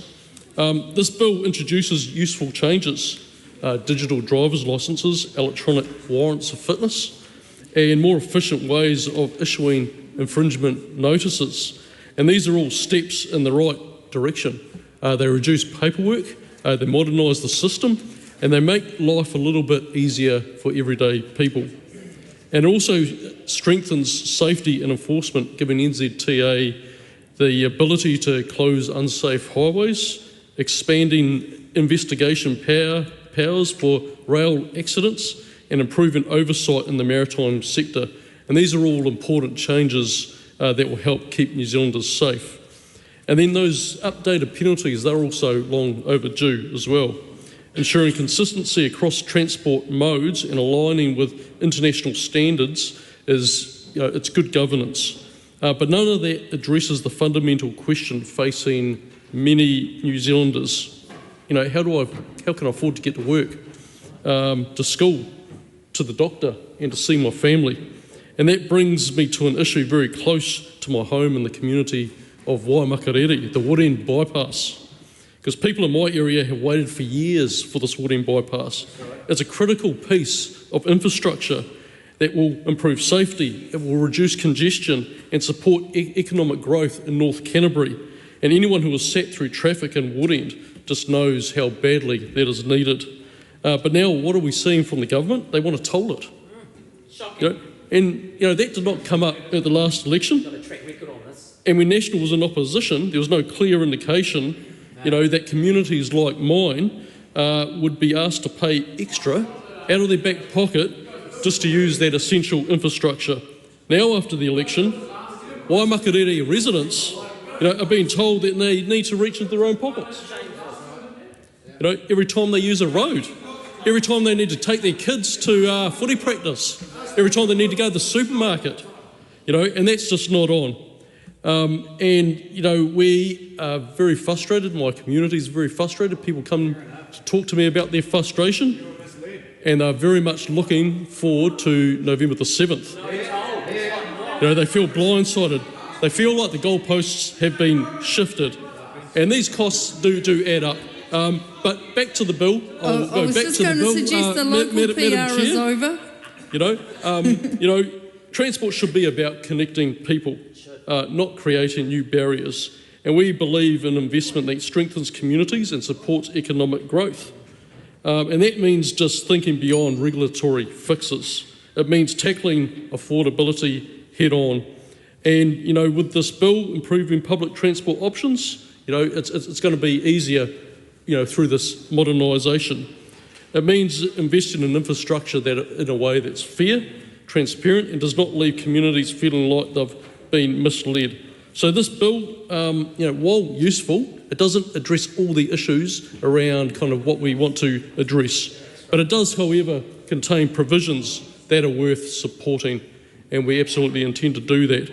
You know, that move towards digital licensing and electronic documentation, you know, that reflects the reality of how people, you know, live and work today. So it's very, very important. And particularly those strengthened enforcement powers are important too. So for that reason, Madam Chair, commend the bill to the House. Rima Narkley. Thank you, Madam Speaker. Madam Speaker, this bill does the complete opposite of what we're hearing on the other side. This bill aims to increase effectiveness and efficiency, and Madam Speaker, I commend this bill to the House. Glenn Bennett. Kia ora, Madam Speaker. Over the recess... over the recess... Glenn Bennett. Kia ora, Madam Speaker. Over the recess, I was on the road a lot, travelling in my tourism and hospitality portfolio. And then I had a few days off and got to have a break, which was very nice, Madam Speaker. And but I got home... I've never been in a five-star hotel in my life, but Madam Speaker, I got home and discovered... I'm sorry, that's a point of order, Madam Speaker. Yeah, point of order. I would like the member who spoke, I did hear a word that was quite unparliamentary, to apologise, please. I withdraw and apologise. Thank you. Thank you, Madam Speaker. I'm not sure what that has to do with me, but anyway.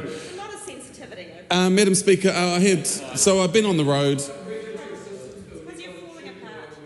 I've been on the road and had a wee bit of a break. Ended up back at home to find some mail in my mailbox that was a bit sodden.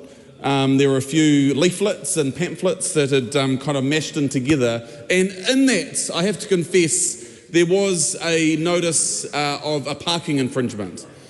Madam Speaker, this is where I throw someone under the bus, because it wasn't me who parked my car at the time. It was somebody else who had been using my car, and I will not mention his name. But anyway, the point of my story, Madam Speaker, was that I'd been about 7 days since I'd been home. I take full responsibility, so it's a story that I'd like to tell, and I'm just wanting to reiterate the point. The fact that once I got home, the mush of mail, of course there was the infringement notice for the parking infringement, and it was pretty hard to read and decipher. I actually had to contact the council about what the infringement notice actually was.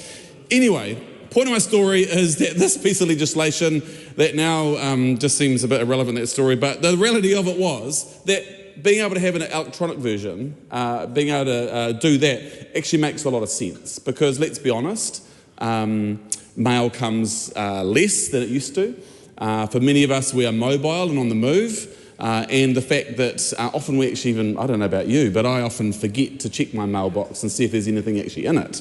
So looking at this legislation, for things like allowing infringement notices and reminders to be served electronically is very helpful and very handy, I'm sure, not only for myself, but for many people. And Madam Speaker, I did pay the $12 fine, just so you know. Only $12? Only $12, you know. It's, you know, come to Taranaki and all of that. Here we go. The other thing, Madam Speaker, about this that we support is just around, I was looking at clause number, where are we, part 4, about the agency may close state highways. Now, Again, Madam Speaker, I know recently you've had experience of closed state highways, and I know what would normally be a 2.5 hour journey home took you over 10 hours, I think, because of our wonderful roadie network, which sometimes when there are weather events, there are major impacts. And the fact that as I look at this piece here, and it says the agency may stop, divert or otherwise control traffic on a state highway or close a state highway or part of it to traffic. It also goes on to say the agency may only exercise the power under subsection 1 if the agency considers it appropriate to do so for the protection and safety of the public. Now, Madam Speaker, we live in these shaky isles, and there are many weather events and issues that go on, but also it is around the safety and protection. And so to have this in the legislation where it gives a little bit more teeth and a little bit more opportunity for the NZTA to make quick and important decisions to protect the public, but also to those decisions around being able to close a piece of highway, to be able to rectify some issues very quickly makes a lot of sense. So, Madam Speaker, those are really seem like really plain and ordinary things, but they can actually have and make a significant difference when it comes to the powers and the abilities for someone like the NZTA to be able to do their job and to do it well. As we've heard from many on this side of the House this afternoon, yeah, we do support it, but it doesn't tackle the big issues around affordability. It doesn't tackle the big issues around emissions reduction. I'm a fairly regular user of public transport, and in terms of it addressing the issues of public transport accessibility, it doesn't go far enough. It is, and it is, as my colleague and the spokesperson for transport says, it's a failure. This government has failed on public transport, and we need to do better. Not only for this generation, but future generations, and to change the way we think about how we transit and transport ourselves around our cities, our towns, and our communities. Now, I think it is good that this legislation is around modernising our digital services, whether it be around driver's licences. And as the Minister spoke earlier, I know there have been moments where I have turned up somewhere and haven't brought my wallet with me and have failed to have my driver's licence on me, which is frustrating. But being able to have it digitised, but then also making sure that that is protected and it isn't something that becomes, as was said earlier, it doesn't become a wholehearted ID service for the country, but actually is just something that is practical and easy in this digital and modern world. And when it comes to digital warrant of fitnesses, again, I think it is just practical and moving with the times. The other point I want to make, Madam Speaker, is around it introduces flexibility for regulators to extend licences in emergencies. Now, this is one of those things you never think you need to think about until you have to think about it. And we look back on, which I don't really like to, but in terms of our COVID days and what we had to do, and even now with the fuel crisis and the potential of what might happen with having to potentially, we hope not, but if we had to shut things down or people had less access to their vehicles to get in and do those kind of things. So having flexibility for regulators to extend licences in emergencies, I think, again, is just practical. And I know this is why they brought it to the House, and we support it. It also makes compliance easier, Madam Speaker, by allowing digital display of licences and certificates and reducing that paperwork burden. And Madam Speaker, I look through, and I wasn't part of the committee, and I haven't been over all the details of this legislation. But Madam Speaker, we can say yes, we are going to support this today, but we also leave the government, coalition government, with the challenge of what are they doing? This is a regulatory piece of work, but what are they actually doing around the transformation when it comes to public transport? When it comes to accessibility, when it comes to tackling the bigger issues of affordability And we look and we know that things like the electrification of our public transport network, of our personal vehicles and our business vehicles, and we know that we've gone backwards. And Madam Speaker, we need to make sure we are pushing ourselves to make sure that we do what we can to ensure that New Zealanders have access to the transport needs they have. Because often it is reserved for those who have, and we want to make sure it's available for everybody. Madam Speaker, we support this bill, but we ask that the government think seriously about what they can do to make sure we have a more affordable, emission friendly to the environment and an accessible transport and public transport system. Tim Costley. Madam Speaker, time to bring this transport bill into land. I'm glad the Honourable James Speaker got it. Digital driver's licences, that's the one highlight for me in this. It's about time we got there. I feel like, you know, you go to the supermarket, everything's on your phone. You go to a sports game, everything's on your phone.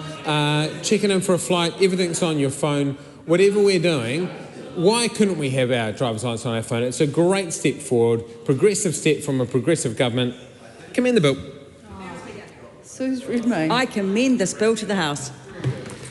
The question is that the motion be agreed to. Those of that opinion will say aye. Aye. To the contrary, no. The ayes have it. Regulatory Systems Transport Amendment Bill, second reading. This bill is set down for committee stage next sitting day. I call on Government Order of the Day, number 7. System Improvements Amendment Bill, second reading. Honourable Simon Watts. Madam Speaker, I move that the Local Government Systems Improvement Amendment Bill be now read a second time. Madam Speaker, for a significant number of households, council rates has become a major driver of inflation, placing an unsustainable burden on families who are already stretched thin. That is why this government is taking action to reduce the pressure on rates by getting councils back to basics, by doing those basics brilliantly. This bill is our mechanism to achieve that. In the past, there's been too many instances where councils have lacked fiscal discipline and spent too much time on the things that most people do not consider core activities of local government. When a council loses focus, it is the ratepayer who pays the price. Instead, we want to ensure that councils are prioritising the most important needs of their communities for which they serve. To achieve this, we are refocusing the purpose of local government. The concept of community well-being has been included in the purpose of local government several times now. Whenever it has been included, generally by prior governments, we have seen councils stretch themselves too thinly, focusing on broad agendas rather than on the immediate needs of their ratepayers. Therefore, it makes sense to remove the well-being's focus. We need councils to have a sounder purpose, and that is why we're making changes clearly in this bill, that they should be focused on providing cost-effective and good quality local government and local infrastructure and public services. To help them achieve this, we are reinstating the specific core services that they must have particular regard to when performing their role. This ensures that when a council sits down to set its budget, for example, the priority is on the pipes, the roads and the rubbish, the things that keep a community running. We also want to make sure that council performance is better measured and, crucially, made public. Current reporting within local government is inconsistent and communicated in ways that make it difficult for ratepayers to see how their council is doing compared to others. That is why we are establishing a council performance measurement framework where reporting on your council will become easy to access. This bill supports broader types of data being reported in the future, meaning that we can measure performance on a wide range of data. Last July, we took the first step by publishing councils' profiles and performance metrics. Future publications will build on this, integrating even more detailed insights into how councils are performing. This, Madam Speaker, is about empowering ratepayers to better understand what good looks like and giving them the tools to hold their council to account. We are also focusing councils on spending ratepayers' money on core services through a new financial management principle. This means that local authorities must have a particular regard to the core purpose of local government and specific core services when determining their financial management approaches. We have listened, Madam Speaker, to New Zealand ratepayers, households and communities. These amendments will ensure that councils are focused on what is most important when they are spending ratepayers' money. For councils, these amendments will provide direction around where that spending should be prioritised, particularly helping them to invest in vital infrastructure while keeping rates affordable for Kiwi families. Strengthening transparency and accountability is equally important too. To do this, we are rolling out initiatives that will better equip councillors to do their jobs. We are implementing a standardised code of conduct and new standing orders. Both of these factors will be binding on all councils. We're also, Madam Speaker, requiring greater information sharing between councils and elected members. These amendments will strengthen the connection between councils and their communities by making public expectations clearer and supporting elected members to effectively represent local communities and local people. Finally, we are providing further regulatory relief for councils. Some regulatory requirements currently in legislation are outdated or are no longer relevant, having become a financial burden for councils and, by extension, the ratepayer.